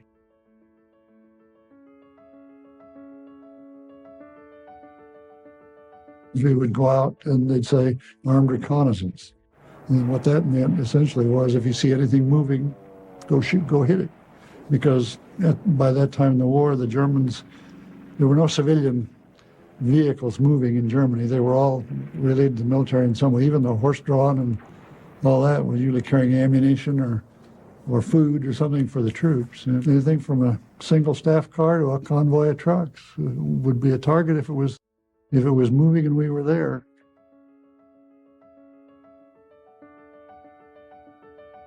I can recall a mission where we were strafing. There were about 4 or 5 large trucks. They weren't semis. They were big vans on a truck chassis, and just going down the road in convoy, and we were strafing those. And they were coming to an intersection, a 90-degree intersection in the road. And in one corner of that was a woods. And as my flight commander was pulling off the target, he just happened to look down the woods and said, "Hey, that woods is full of airplanes." So next time around, he made a pass on the woods, strafing. And we hadn't had a shot fired at us till then, and then the whole sky lit up. And he got 104 or 5 holes in the squadron commander's airplane in the process. Lost a cylinder off his engine, and I lost his radio. I was flying his wing, and he hollered at us, "Don't come in," and none of the rest of us did. So he's the only one that got hit. But he got it home with 104 holes in the airplane and 1 cylinder missing off the engine, and so on. And the next day they went back out and bombed the airfield itself and knocked it out. Tanks were flying targets for the rolling bands of Thunderbolt pilots. During the Battle of the Bulge, the P-47 squadrons helped blunt the German attacks on those few days when the weather cleared enough to get the planes aloft. Our target ended up being, it was 5, might have been 6 Tiger tanks that were parked in an open field, snow on the ground, so they were probably very visible, parked in an open field. And I think probably because of the fuel situation, the Germans had no fuel. They were out of fuel, and they had parked them there and lined them up and were using them as artillery. But those were our targets, and it's a kind of a story in my group, or in my squadron. I just saw the guy yesterday. Dropped a 500-pound bomb right down the open hatch of a Tiger tank. It just happened to go right in the hatch. During the crossing of the line, the 9th Air Force's P-47s once more played a key role in the overall operation.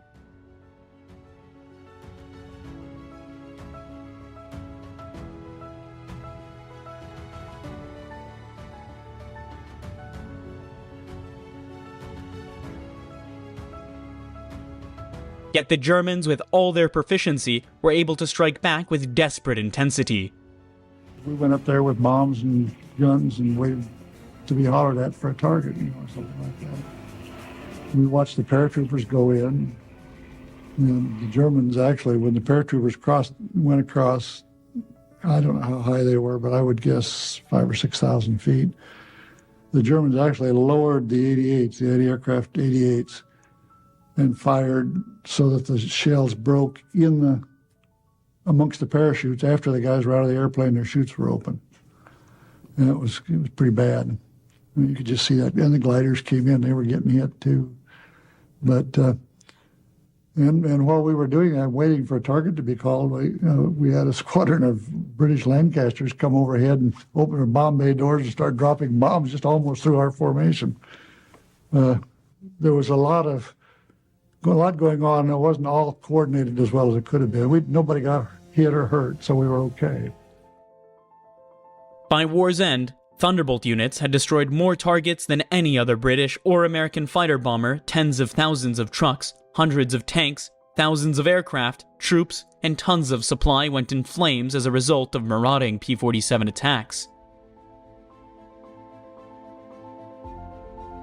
No other aircraft pack as devastating a punch, and nothing in the air could take the amount of ground fire and get its pilot home as could the beloved P-47.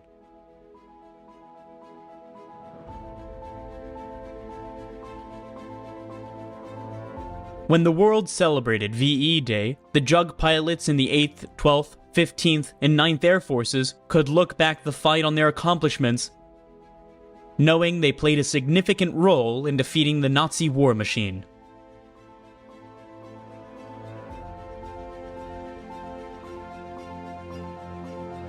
While the P-47 played an integral role in the war in Europe, Thunderbolts had less success in the Pacific theater until very late in the war. The major thing that stymied the 47's operational use against the Japanese was its massive fuel consumption. What really shook us up when we were getting P-47s in New Guinea was the way that thing consumed gasoline. Fuel consumption was enormous, compared to a P-40. The P-47 represented a lot of challenges to the guys in the 5th Air Force, one of which was the fact that it consumed fuel at such a rapid rate. But when the 348th Fighter Group arrived in the Southwest Pacific, its commanding officer, Neil Kirby, became one of the advocates for the Thunderbolt. And he went all over to different fighter units in the 5th Air Force to try to convince, he was almost evangelical about it, to try to convince the other fighter leaders that this was a terrific aircraft type. He was met by stiff resistance, but eventually there were several Thunderbolt groups that were deployed into the Southwest Pacific, and they gradually figured out ways to work around the fuel consumption issues. Half a world away, Claire Chennault's 14th Air Force in China was offered the P-47. Chennault, with his crippling fuel shortage, was not impressed. They took the 47, they ferried them across to China. And when Chennault found out the kind of fuel consumption the 47 had, he kicked them out of there in one big hurry. Just couldn't afford that kind of a drain on his limited fuel supplies. Though the P-47 never saw wide-span use in China, it turned out to be an excellent fighter bomber for Burma.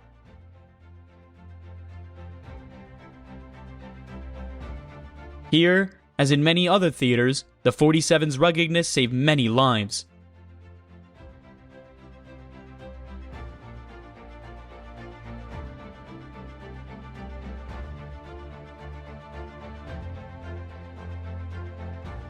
Meanwhile, as the front moved closer to Japan and the Central Pacific, the P-47 squadrons of the 7th Air Force were in the vanguard of the advance.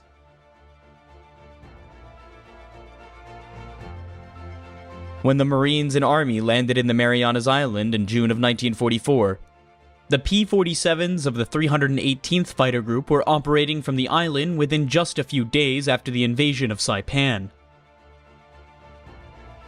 Getting to Saipan, however, proved to be a great challenge, unable to ferry them in from any forward Central Pacific air bases.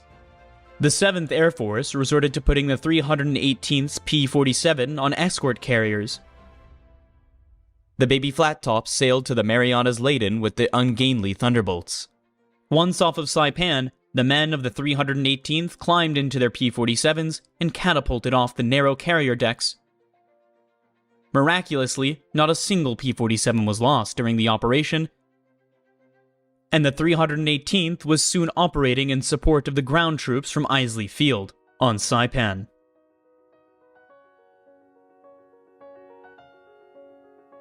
It was the only time in history where Thunderbolts were launched from aircraft carriers and had been a rousing success.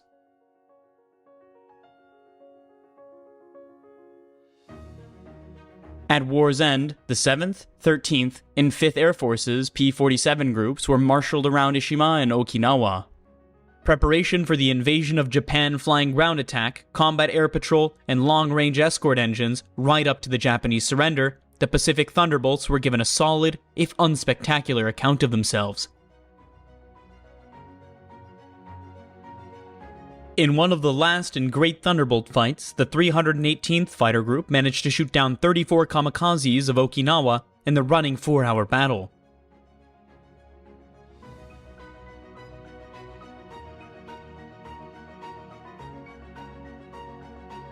The last major production variant of the P-47 was the N model, and about 1,800 were built, and Republic Aviation had designed them specifically to overcome the vast distances involved in the Pacific War. The P-47N had a much greater internal fuel capacity, and they were capable of escorting B-29s all the way to Japan and back from bases on Iwo Jima and Okinawa. When Japan finally surrendered in August of 1945, the Thunderbolt had become the most heavily produced American fighter of its generation, with over 15,000 being produced. As an escort aircraft and ground attack weapon, the P-47 formed the backbone of the Army Air Force's fighter commands through the tough middle years of World War II. In the post-war years, the P-47 quickly disappeared. By the early 1950s, the once omnipresent P-47 had become as scarce as the dodo bird.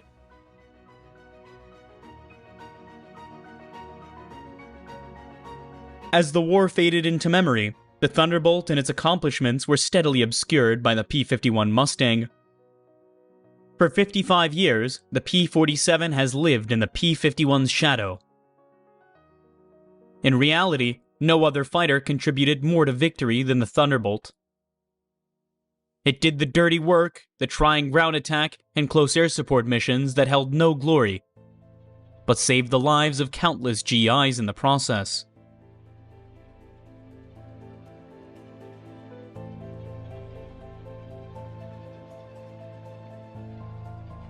The P-47 helped crush the Luftwaffe in the air and on the ground, setting the stage for total Allied air superiority by leading.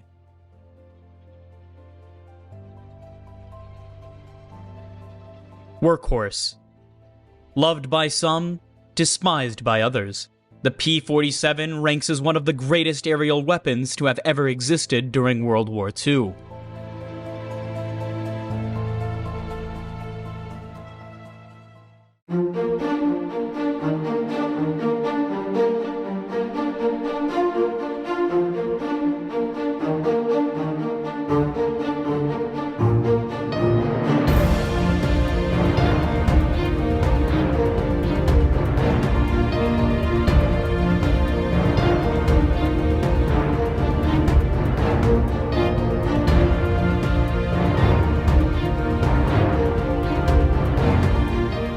In the early days of flight, most planes were flying boats. Lakes, rivers, bays, and oceans provided ready-made runways.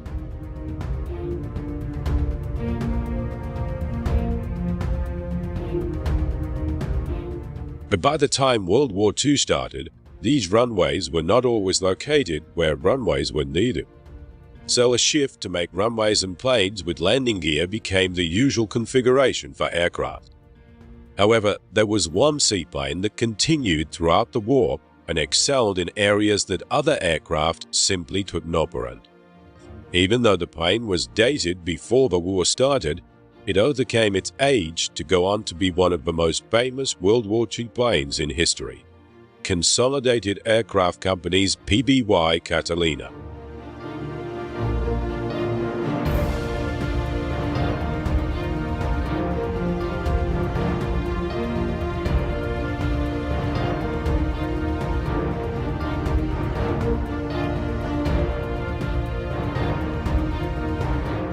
Like most illustrious planes of the bygone eras of the Great Wars, the Catalina's creation can be found in the aspirations of one of aviation's great pioneers. This is 1918 in the United States, and it's the day the airmail service begins. And such was the importance of the event that President Wilson attended to witness the posting of the first letter.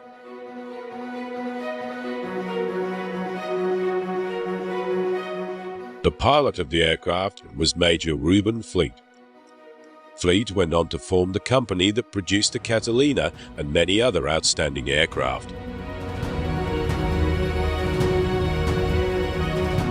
The corporation was Consolidated Aircraft Company, which was based in Buffalo. But by 1936, it moved the company to this site in San Diego, California, to build the Navy's new flying boat.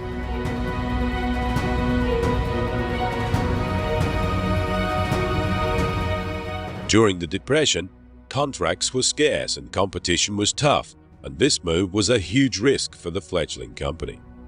But like many of his contemporaries of aviation development, Fleet took to the challenge. His chief designer, Isaac M. Lattin, was convinced that Consolidated could build a superior flying boat than what was already in service. His focus was on the airframe and improved engine technology. It's interesting to note that at this point all other seaplanes were biplanes. The Catalina was the first monowing to take to the water and the air.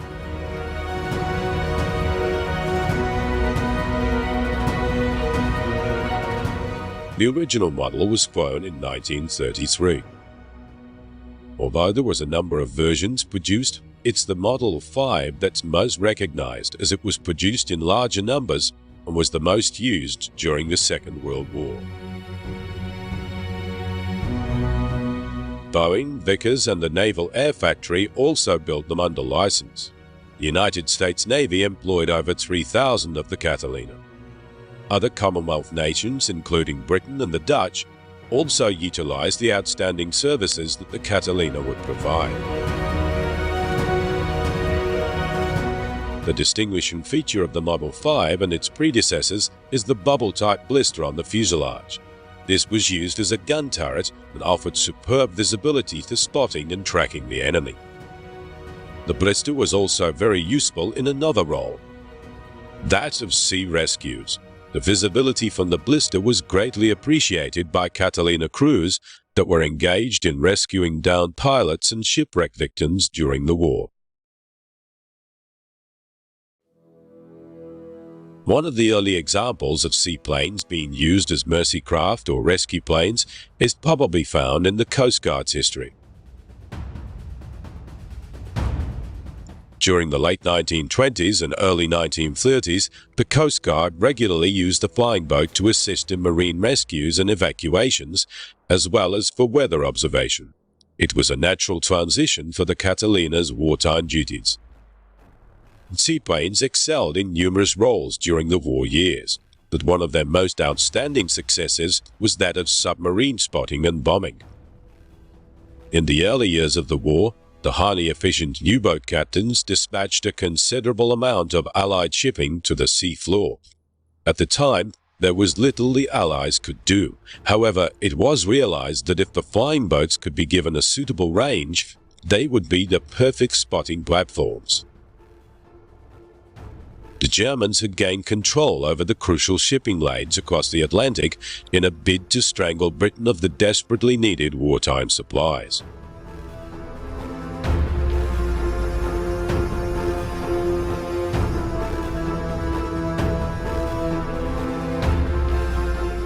The PBY Catalina took over from the earlier bi-winged flying boats, and two models were formed: a true seaplane and an amphibious craft that had retractable undercarriage which allowed it to land on both the sea and terra firma.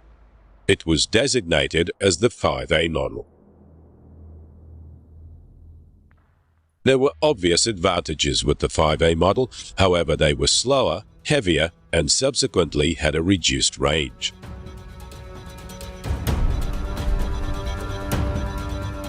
As soon as Britain received the Catalina, they were immediately pressed into service as submarine hunters. The Catalina had a range that exceeded 4,000 miles, and this permitted it to escort convoys much further than was previously possible. The Catalina was the first real weapon that assisted in keeping the sea lanes open. The effectiveness of the Catalina was vastly improved when the first British radar system was installed in the North Atlantic squadrons.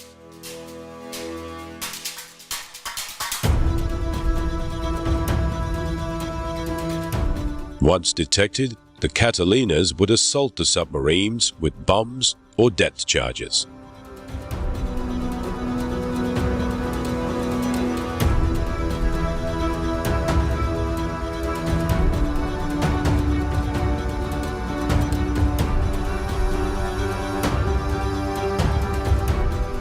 Consolidated's Californian factory continued to build the PBY-5 nearly right throughout the war. The PBY-5 was so successful that even as later models became available, the 5 and 5A model still maintained healthy orders.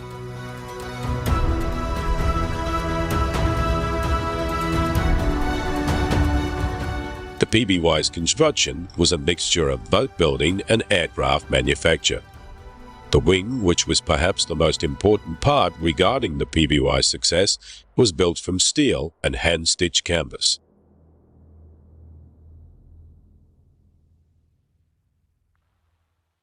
The wing was made of steel and a skin constructed from a special unbleached cotton cloth that was hand-stitched to the steel framework. Combination of cloth and metal gave the wing strength, and the linen contributed to the lightness of the construction. The wing was then coated with a special aviation dope that stretched the cotton tight and bonded the two materials together. The assembly of this consumed hundreds of hours of demanding craftsmanship. Another feature of the PBY's wing was its retractable wingtip floats that could be raised during flight to reduce drag and improve the aircraft's handling characteristics. The large wing of the PBY was the secret to the plane's success. It provided great lift and held the plane's entire fuel load that would give the PBY its legendary long-range capability. Another interesting fact is that the dry climate of California permitted the construction of some aspects of the PBY, such as the fitting of the wings, to be completed outdoors. This saved the company from having to build thousands of square feet of roofed factory space. Tens of thousands of rivets were required, and Consolidated's rivet machine produced about 1 million rivets a week. Due to the stress of landing on water, the hull needed more attention to detail than other planes of this vintage, and the plating had to be watertight.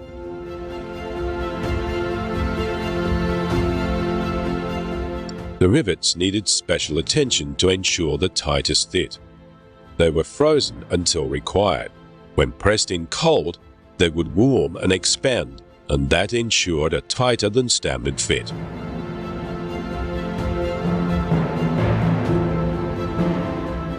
The craftsmen at the consolidated manufacturing facility were as much boat builders as they were aircraft builders. The fuselage had to pass a watertight test. Since it wasn't feasible to build a water tank for testing the integrity of the fuselage, rather the fuselage was filled with water and checked by inspecting the outside surface instead.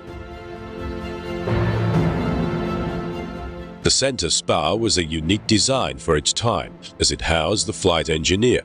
Normally, he would sit behind the pilot, but in this plane, he sat above the pilot and was indeed very close to the engines he monitored.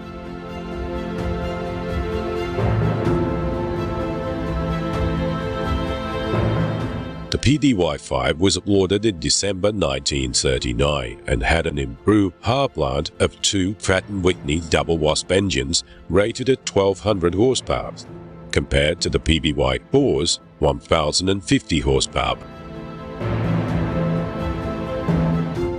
Just 4 bolts held the engines to the wings.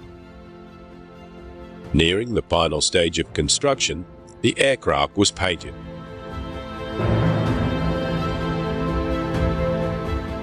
Aircraft designations such as BL, which stands for light bomber, reflected the aircraft's use. In the case of the Catalina, its letter designation does not reflect that the craft is a plane. The letters PB stood for patrol boat, and the Y was the consolidated description.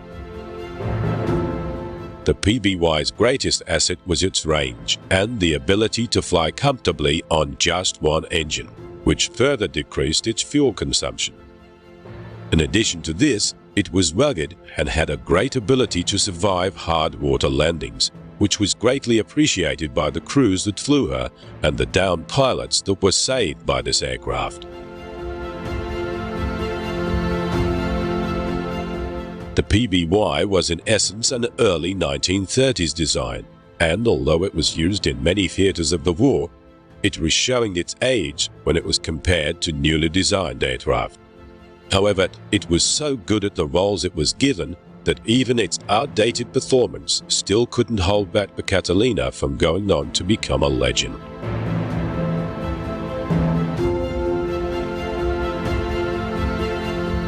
The Catalina fell short in many areas. For example, its top speed was less than many of the cars of that day, and as a bomber, the wing design couldn't even cope with half the pressures of a newer dive bomber.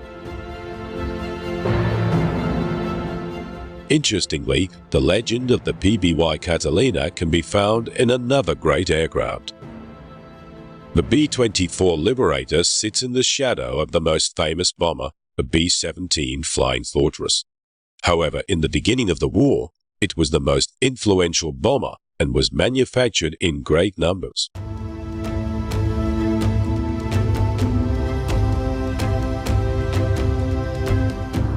A total of 19,256 planes in several versions were produced by Consolidated Loyalty, Ford Motor Company, Douglas Aircraft, and North American Aircraft between the years of 1939 and 1945. The success and strength of the B-24 Liberator is due to a wing design sold to Consolidated in 1937 by David R. Davis, who was a near-destitute inventor. Reuben H. Fleet, the president of Consolidated, was convinced through wind tunnel tests that this slender wing with sharp camber would provide greater lift.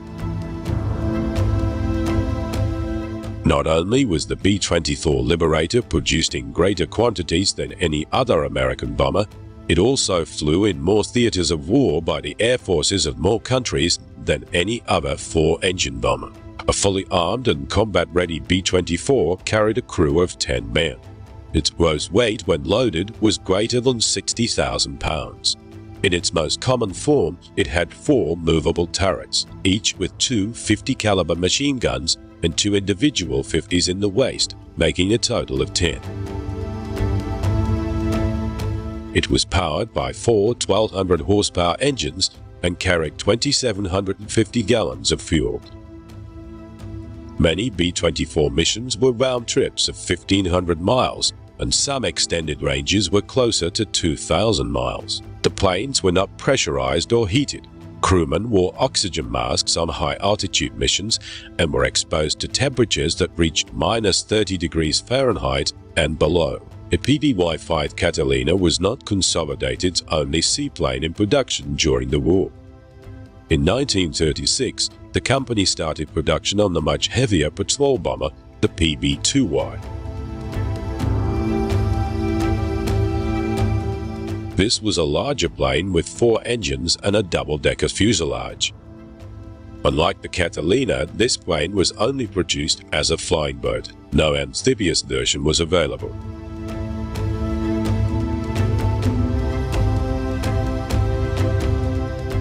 The PB-2Y never achieved the fame of the Catalina. Only small numbers of the PB-2Y were built. It was Consolidated's model number 29, and production ceased in 1941.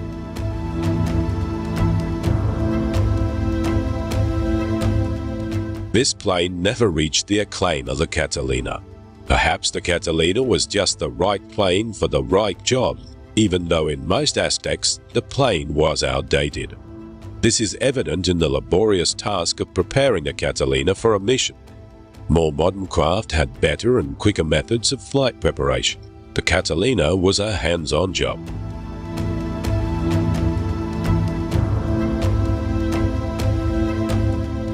Sub-Catalinas operated in many secret operations throughout the war. They flew night missions and were painted black. They became known as Black Cats.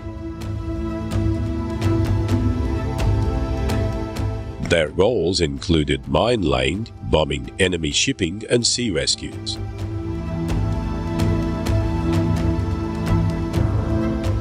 They most often worked alone. The only cover they had was the black paint that helped camouflage them in the night sky.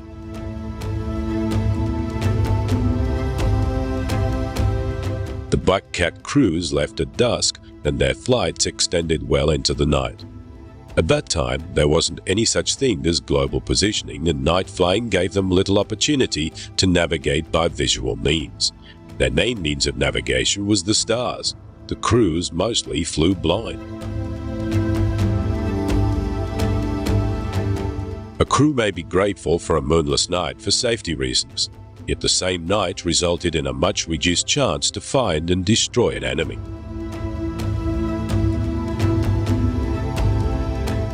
Although nearly invisible to the eye, the engine noise often alerted the enemy to the presence of the Black Cats.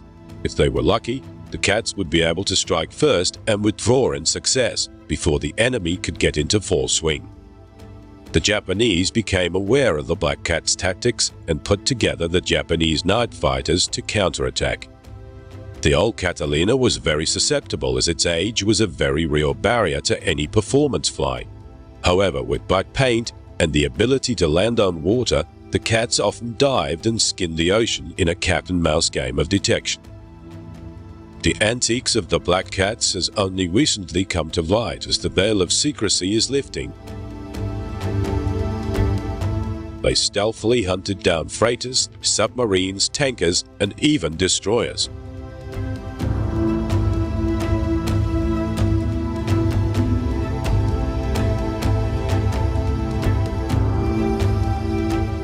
They were named Black Cats, but in their black paint, they could just as easily have been called Panthers. The Catalina was a success in both battle actions and commercial applications. In fact, after the war, many went on to continue in service for many years. It was not in any way an outstanding performance craft, but it was outstanding in simplicity, ruggedness, reliability, ease of service, and long range.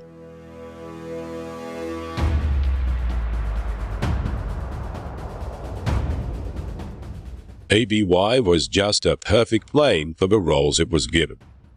It seemed the plane was designed around these roles. However, the irony is, The plane was designed well before its wartime missions were called for. The P-51 Mustang, the most dominant escort fighter of World War II. It helped blaze a trail from England all the way to Berlin for America's bomber force. Of course, the Mustang was a revelation. It was the war winner. Its creation was sparked by a mixture of genius and chance. The Mustang and its two-stage, two-speed supercharged Merlin engine were the end result of years of technological development. From World War I to World War II, each generation of aircraft went ever higher and faster. But the Mustang's marriage with the Merlin might never have happened. National pride delayed the coupling of these two great innovations. But a new deadly German adversary changed everything. The Focke-Wulf 190, this was really a top-notch fighter aircraft. With the FW-190 terrorizing the skies of Europe, the British and American forces swallowed their pride and joined together to create the ultimate fighting machine.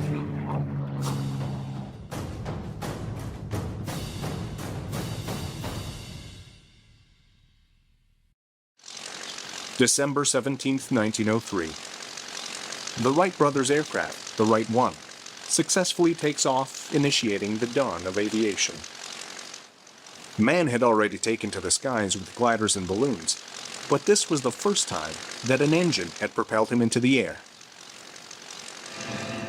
The Wright 1's engine was a crude design by today's standards and put out 12 horsepower only.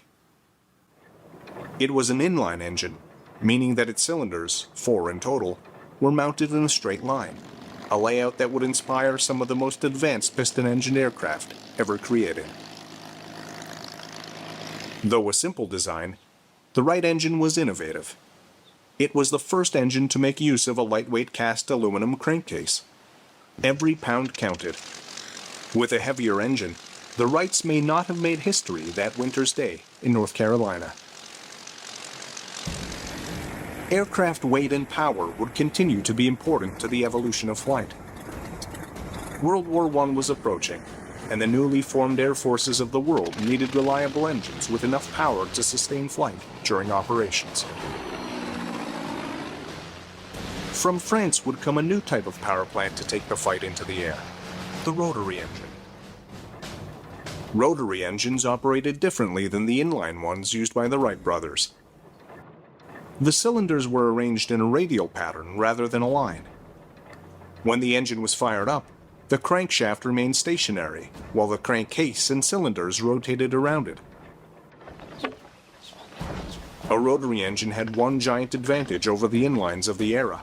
It was much lighter, and thus gave a pilot better performance during combat or while trying to evade an enemy. However, the rotary engine was not without its shortcomings. It had poor fuel economy, as it was often run on full throttle. It also provided an unpleasant ride. Castor oil was mixed with the fuel mixture for lubrication, with the side effect of heavy fumes, smoke, and an oil shower for pilots. Turns with a rotary-powered aircraft could prove treacherous. As the whole engine rotated, it produced a gyroscopic effect. A turn to the right, at full power and low level, could end with the death of a pilot.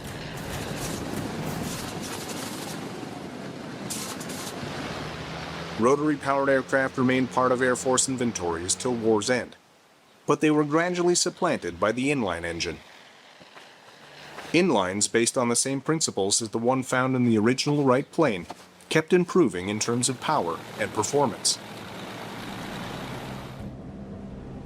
Between the wars and across the Atlantic, a new type of aircraft engine would emerge to dominate American aviation. The U.S. Navy was looking for aircraft to populate its fledgling aircraft carriers.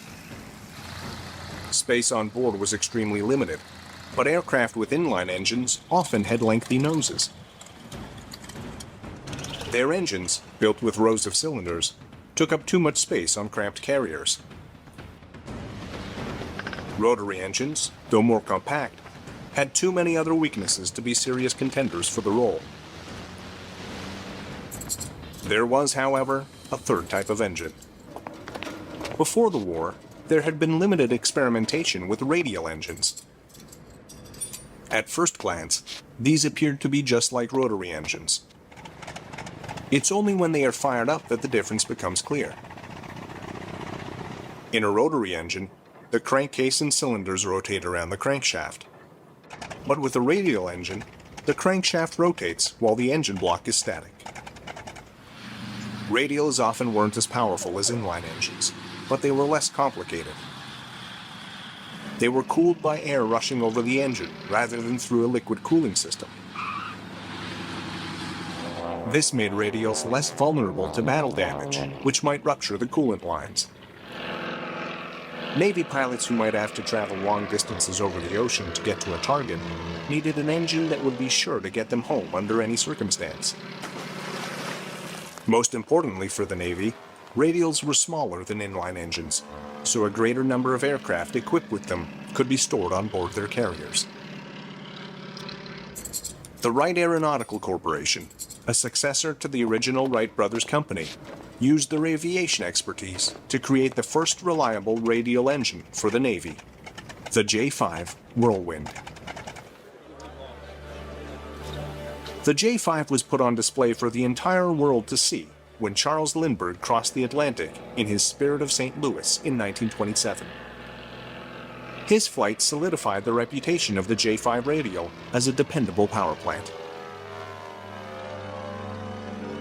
The budding airlines of the world were looking for engines to power their airliners and to bring their passengers across continents and eventually across the globe safely. Reliable radial engines seemed to be the ideal choice. Radials would power many of the principal airliners in the history of civil aviation, from the Ford Trimotor to the Boeing 247 to the Lockheed Model 10 Electra. Both the U.S. Navy and U.S. Army Air Corps would rely heavily on radial engines as they built up their inventories of fighters and other aircraft. In the 1930s, the U.S. had just one inline engine in development, the Allison V-1710, an engine that would one day power some of America's great fighters. At the time, relying on radials seemed a prudent decision, but in the years to come, and in the battles ahead, it will leave the U.S. playing catch-up with their allies and enemies in Europe. In Europe in the 1930s, air forces and aircraft manufacturers were looking for speed above all else as they designed the next generation of fighters. Using streamlined designs and powerful V-12 inline engines, they pushed their aircraft to speeds over 350 miles per hour. Their inline engines were not only more powerful, they also helped to create more aerodynamic airframes. Their elongated shapes allowed for more streamlined designs as compared with radials. Inline engines may have been more vulnerable to attack due to their complex liquid cooling systems, but no matter how durable a radial engine is, speed kills in a dogfight. Inline engines were built to provide just that. It was from this European obsession with speed that some of the legendary fighters of World War II were born, including the Supermarine Spitfire, the Hawker Hurricane, and the Messerschmitt Bf-109. Beneath their elegant frames purred ever more powerful inline engines from Rolls-Royce and Daimler-Benz respectively. In the middle of 1940, the pilots of the RAF tested their mettle and the endurance of their fighting machines in some of the most spectacular air battles of World War II. Vice-Fuhrer Göring had promised to destroy the RAF and thus facilitate the invasion of Britain. Göring had at his disposal an armada of medium bombers protected by a deadly fighter force. The result of the Battle of Britain during those few vital months of 1940 is well known. There was a heavy toll in fighters and pilots on both sides. British and German engineers tried to squeeze every ounce of power from their engines. Any tiny advantage could be the difference between life and death. With Britain and her industry under direct attack, She looked to her old colony more than ever to provide her with desperately needed aircraft. Even before the Battle of Britain, the British Purchasing Commission had already been shopping for additional aircraft. The U.S.'s initial offer of fighters was not well suited for the high-altitude dogfights taking place over Europe. This was partially due to the American engines available. The U.S. had concentrated on radial engine production instead of inline engines like the ones so popular in European fighters. They did have the Allison engine, the V1710. Like the British Rolls-Royce Merlin, it was a 12-cylinder inline engine, but it had a complex turbocharger often difficult to fit into an aircraft. To boost power in the thin air at high altitudes, the Allison engine used the heat of its exhaust to power a turbine and thereby increase the airflow and power. One American aircraft, the Lockheed P-38, had the extra space needed to house the turbocharger. It was a big twin-engined aircraft to begin with and had space in its tail booms for the extra equipment. But given the size of the P-38, it wouldn't have fared well against nimble single-engine German fighters in a dogfight. America had other smaller fighters powered by the Allison engine, the P-39 Airacobra and the Curtiss P-40 Warhawk. In both cases, their manufacturers failed to include Allison's turbocharger. The P-39 had an innovative layout, with its engine situated mid-fuselage, behind the pilot. It was designed to house both the Allison engine and the turbocharger. However, a scoop built into the left side of the fuselage to cool the turbocharger was deemed too aerodynamically expensive. Both the scoop and the turbocharger were eliminated from the production design. This change crippled the Aerocobra's ability to fight at high altitudes. In the case of the P-40 Warhawk, a rugged, single-engine airplane, the turbocharger was excluded from the design from the get-go. This limited its optimal altitude to just 15,000 feet, and thus relegated the aircraft to ground attack work. The British Purchasing Commission was still interested in the Warhawk, even with its limitations. They saw it as more of an Army support aircraft. However, the Curtiss factory was running at capacity and could not fulfill the order. With no suitable aircraft readily available for purchase, the Brits would turn to North American aircraft. The British Purchasing Commission proposed that North American build the Warhawk under license from Curtiss.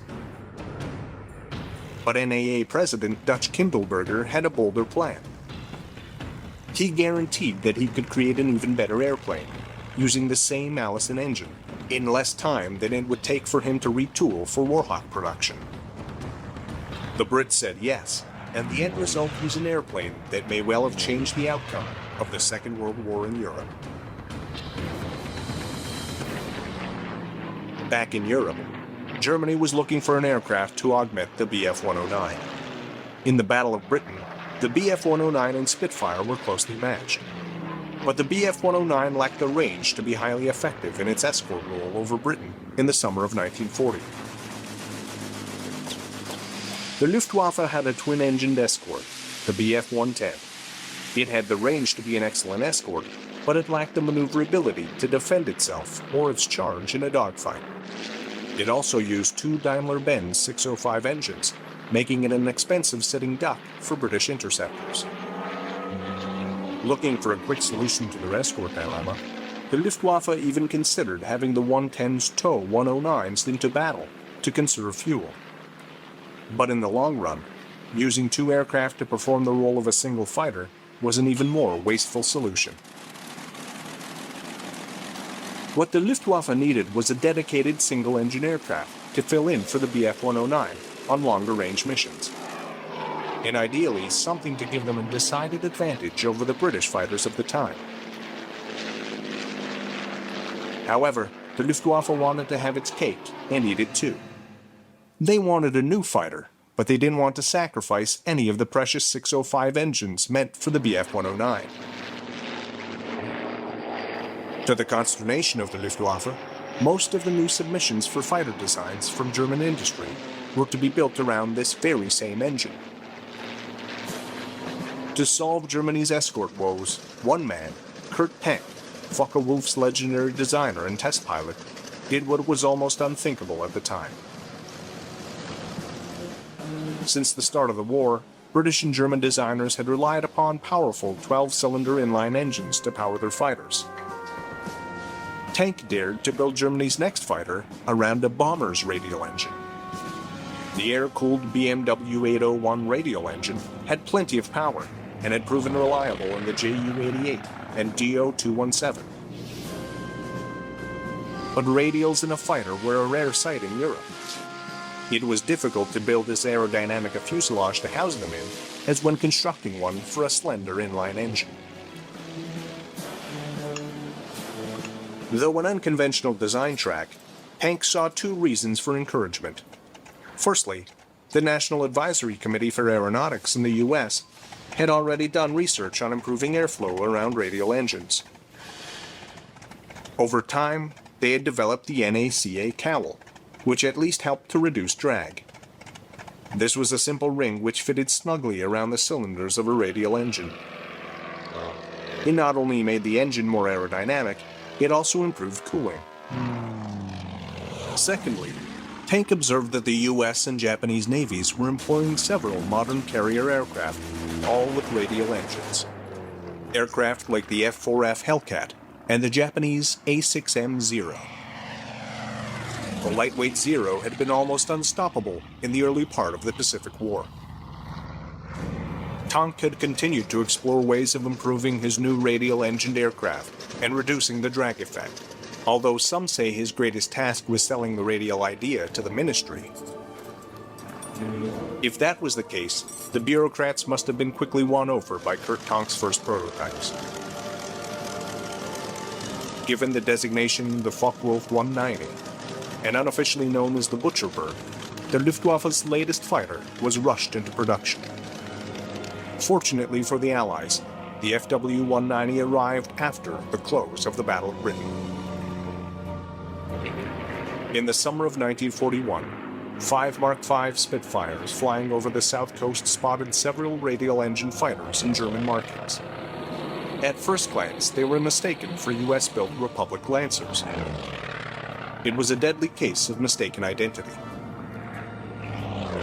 The aircraft were, in reality, early model FW-190s. The Spitfire pilots who survived the ensuing battle lived to tell just how quickly their comrades had been lost. But Britain's greatest loss that day was not pilots or planes. The battle marked the day Britain lost air superiority to the Luftwaffe. The RAF had to do something, and fast. All eyes looked to Rolls-Royce, manufacturer of the Merlin engine, the power plant of the Spitfire, Hurricane, and so many of Britain's great planes. Although the company had the next-generation engine, the 12-cylinder Griffin in development, it was well over a year away, more than enough time for Britain to lose the war. Earlier, there had been some thought given to modifying a few Merlin engines for experimental high-altitude work to be executed by a Wellington bomber. It was little more than an idea at the time, but in Britain's hour of desperate need, Rolls-Royce engineers worked night and day to test the concept. Merlin engines were already supercharged. An air compressor mechanically attached to the rotating camshaft increased the airflow to the engine, allowing it to burn more fuel and to boost performance. Rolls-Royce engineers had theorized that adding a second supercharger could give the engine even more punch during high-altitude work. Might a two-stage supercharger help the RAF reclaim air supremacy? The end result of the Rolls-Royce experiments was breathtaking. It was almost as if the two-stage, two-speed Merlin was an entirely different engine, when in fact it was just a modification. When the double supercharged aircraft, dubbed the Spitfire Mark IX, finally arrived in June of 1942, the RAF had a rare opportunity to test it directly against a captured FW-190. The test results were far different than the day a group of unlucky RAF pilots ran into a flock of butcherbirds. The two aircraft were virtual equals in terms of performance. Captain Eric Brown, who had flown a captured FW-190, had a chance to test the new Spitfire 9 against the German aircraft in live combat. I'd flown the 190 quite a bit, so I wasn't too frightened. I reckoned I knew what that aircraft could do, and I knew what my Spit could do, so I thought, well, I can handle this guy. Hoping he was somebody just out of training school. But no, I picked somebody who really knew what he was up to. And we had, I would say, a toing and froing over France. But neither could get a draw beat on the other. We finally realized, as both of us, we run out of fuel. We waggled our wings at each other and departed. And I realized this was really a top-notch fighter aircraft. The RAF had leveled the playing field with the Luftwaffe, at least for the time being. But what the RAF really needed was an aircraft to give them the upper hand. The new Merlin's greatest contribution to the war was still to come, when it was mated with an extraordinary aircraft of American design. Back in the U.S., North American Aircraft had continued to work on a Warhawk substitute, which met the specifications laid out by the British Purchasing Commission.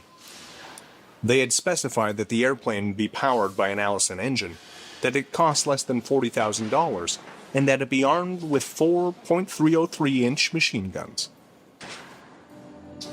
North American answered with the P-51 Mustang. It featured an advanced laminar flow wing for good aerodynamic efficiency and a wide gate undercarriage for safer landing. Pleasing to the eye and to fly, although mainly at lower altitudes, the new arrival quickly gained respect from pilots and ground crews alike. There were some concerns about how the Mustang would fare should it be forced to ditch while crossing the channel. During a water landing, its air scoop, located beneath the fuselage, might flood the aircraft or cause it to overturn. Water tank tests at Saunders Row were initiated to perfect the techniques for ditching the aircraft. Around the same time that the RAF was getting the Spitfire Mark 9 ready for combat, and the FW-190 was dominating the skies, Rolls-Royce test pilot Ronald Hawker was tasked with the mission of evaluating all aircraft powered by non-Rolls-Royce engines. He was thoroughly impressed with the P-51A, save for its poor performance at high altitude. Like the P-40 Warhawk, it had an Allison engine and no turbocharger. Hawker pondered how the aircraft might perform with the new Merlin engine. The results on paper were phenomenal. According to Rolls-Royce's calculations, with a Merlin power plant, the Mustang would not only outclass any American aircraft, but even new Spitfires using the same engine. Oddly, Hawker had to push for the mating of the Merlin 61 and the Mustang, even though the double supercharged P-51 would have outclassed the FW-190 as well. Hawker finally arranged for the marriage of the two great inventions, and test trials confirmed his hunch. The Mustang was a war winner. The main challenge was to produce enough aircraft and engines to reclaim the skies of Europe. North American would tweak the Mustang design to accommodate the Merlin 61 engine. It was a much more powerful engine, so the original P-51A airframe had to be reinforced. As well, the three-bladed prop was exchanged for one with four blades. The addition of plumbing for drop tanks might have seemed a small change, but it would have a great impact on the air battles to come. Packard took up manufacture of the Merlin 61 engines in the U.S. They were designated the V-1650s. Packard had arranged a licensing agreement with Rolls-Royce earlier in the war. Ford was originally slated to build American-made Merlins and seemed a perfect choice due to the company's industrial might, but Henry Ford was adamant that his company build defensive weapons only. North American's double supercharged aircraft, the P-51B and P-51C, first took flight in the spring and summer of 1943. Air Vice Marshal Paddy Harbison recalls when the Mustangs first arrived at his Spitfire squadron. Well, of course, the Mustang was a revelation. It was a much more comfortable airplane than the Spitfire was.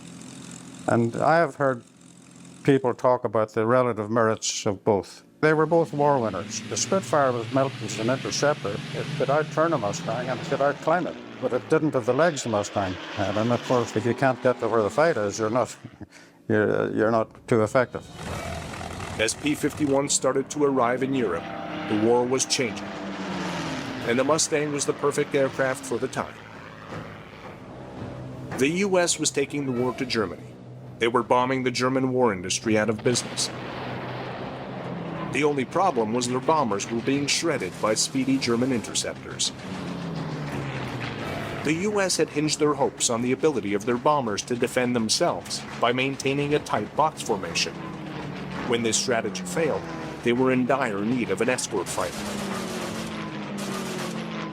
The P-38 Lightning was simply not agile enough to take on the role. Then there was the P-47 Thunderbolt.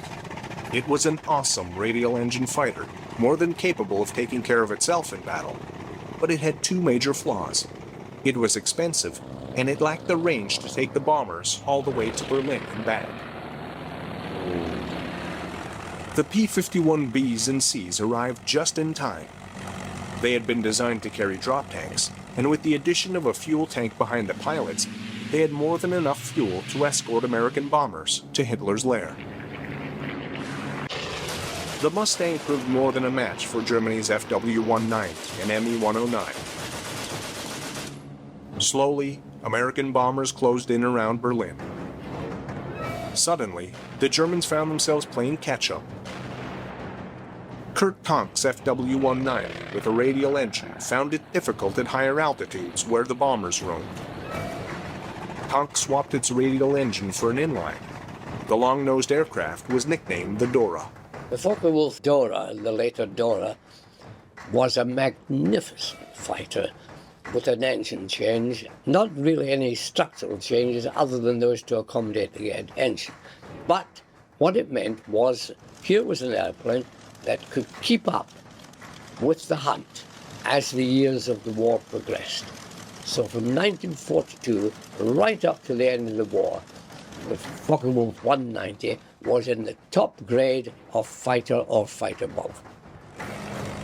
The P-51 Mustang also continued to evolve as mechanics and engineers incorporated changes based on the feedback of pilots who had tested the plane in battle. Its canopy went through several permutations.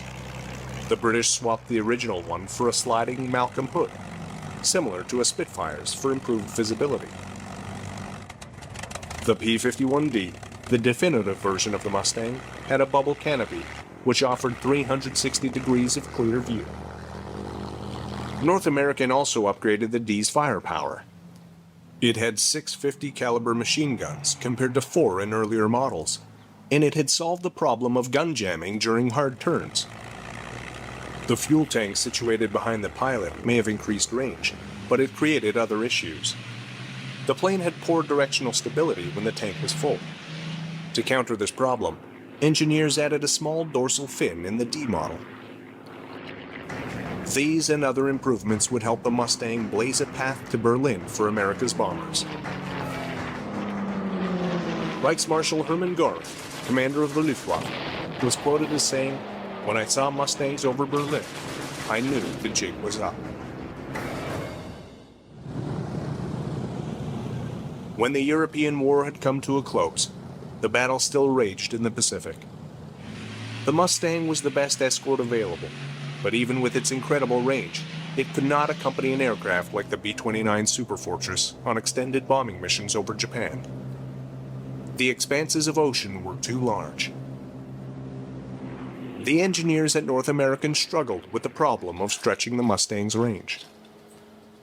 Their solution was a Zwilling or twin Mustang. By fusing two Mustangs together, they hoped to dramatically increase the range of the Mustang while retaining its excellent dogfighting abilities. The new Mustang, the F-82, had an incredible range, 2,000 miles.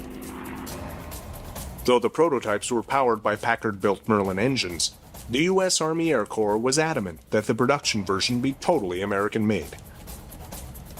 Unfortunately for the F-82, without Merlin engines, it was not the same aircraft. When fitted with the Allison V-17-10-100, its speed dropped and high-altitude performance suffered. It was one of the few cases of a prototype outperforming the production model of an aircraft. By the time the F-82 was ready, Japan had surrendered, and the war was over. After the war, the P-51 continued to serve, while other piston engine fighters of the era went quietly into retirement. Though it was the dawn of the jet age, there was still a place for the Mustang in a variety of roles. Colonel Ray O. Roberts flew the Mustang during its second life. At that time I was flying what they call the F6, which is a P-51 with cameras, also had guns, and you could have the bombing and gunnery capability.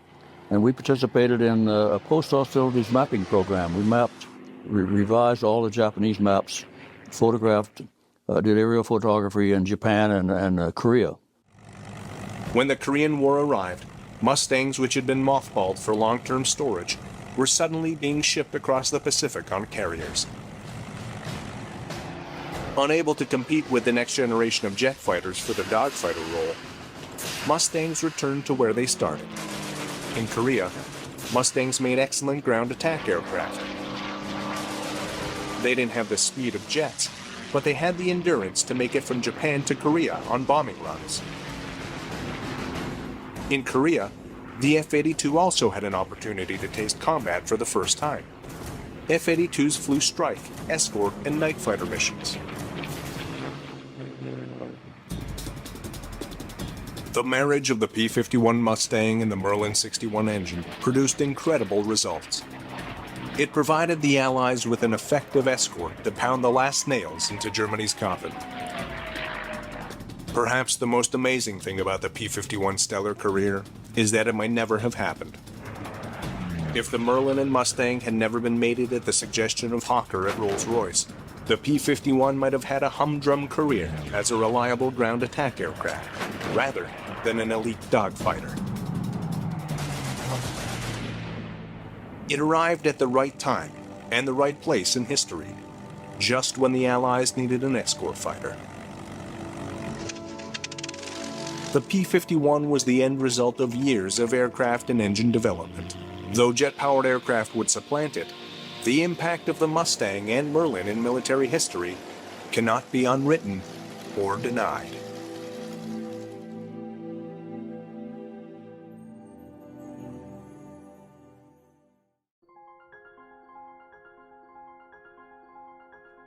Aviation, the art of aeronautics, began with the dreamers, inventors, and daredevils who dared to defy gravity. The journey of aviation was nurtured by pioneers like the Wright brothers, whose first flight marked a historic milestone. The role of aircrafts in world wars was groundbreaking, dramatically changing warfare strategies. This initiated a technological evolution in aviation, transforming the simplistic wings of a biplane into the thunderous roar of jet engines. Let's journey through the ages of aviation. Behind every great aircraft, there were great minds. These visionaries, like Sir Frank Whittle, the innovator of the turbojet engine, redefined air travel. Then there's Skunkworks Kelly Johnson, the genius behind the SR-71 Blackbird. His designs combined speed, stealth, and power, crafting machines that dominated the heavens. The contributions of these pioneers have left an indelible mark on the canvas of aviation, shaping the course of history and inspiring generations of engineers and aviators. Each epoch in aviation history gave birth to extraordinary aircrafts, each with their own unique features and roles. The Lockheed SR-71 Blackbird was a marvel of speed and stealth. The F-105 Thunderchief, a supersonic fighter bomber, was vital in the Vietnam War. The P-51 Mustang, a long-range fighter, was critical in World War II. The P-47 Thunderbolt, a heavyweight fighter, was used extensively in the same war. The A-10 Thunderbolt II, the Warthog, is a close air support icon. The Messerschmitt Me-262 marked a leap forward in aviation technology. Each of these game changers were instrumental in their eras, and their legacies still resonate today. Beyond the game changers, there are those that have transcended their practical roles to become icons. The Concorde was not just an aircraft, it was a supersonic symbol of luxury and speed. The B-52 Superfortress, a strategic bomber, is an icon of power and resilience. These magnificent machines and others like them have become much more than just aircrafts. They are enduring icons that encapsulate the audacious spirit, the relentless innovation, and the boundless ambition that define the world of aviation.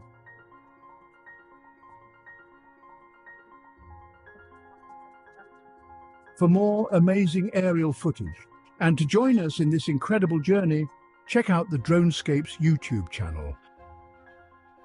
If you enjoyed this video, please remember to like and subscribe. And as always, thank you for watching.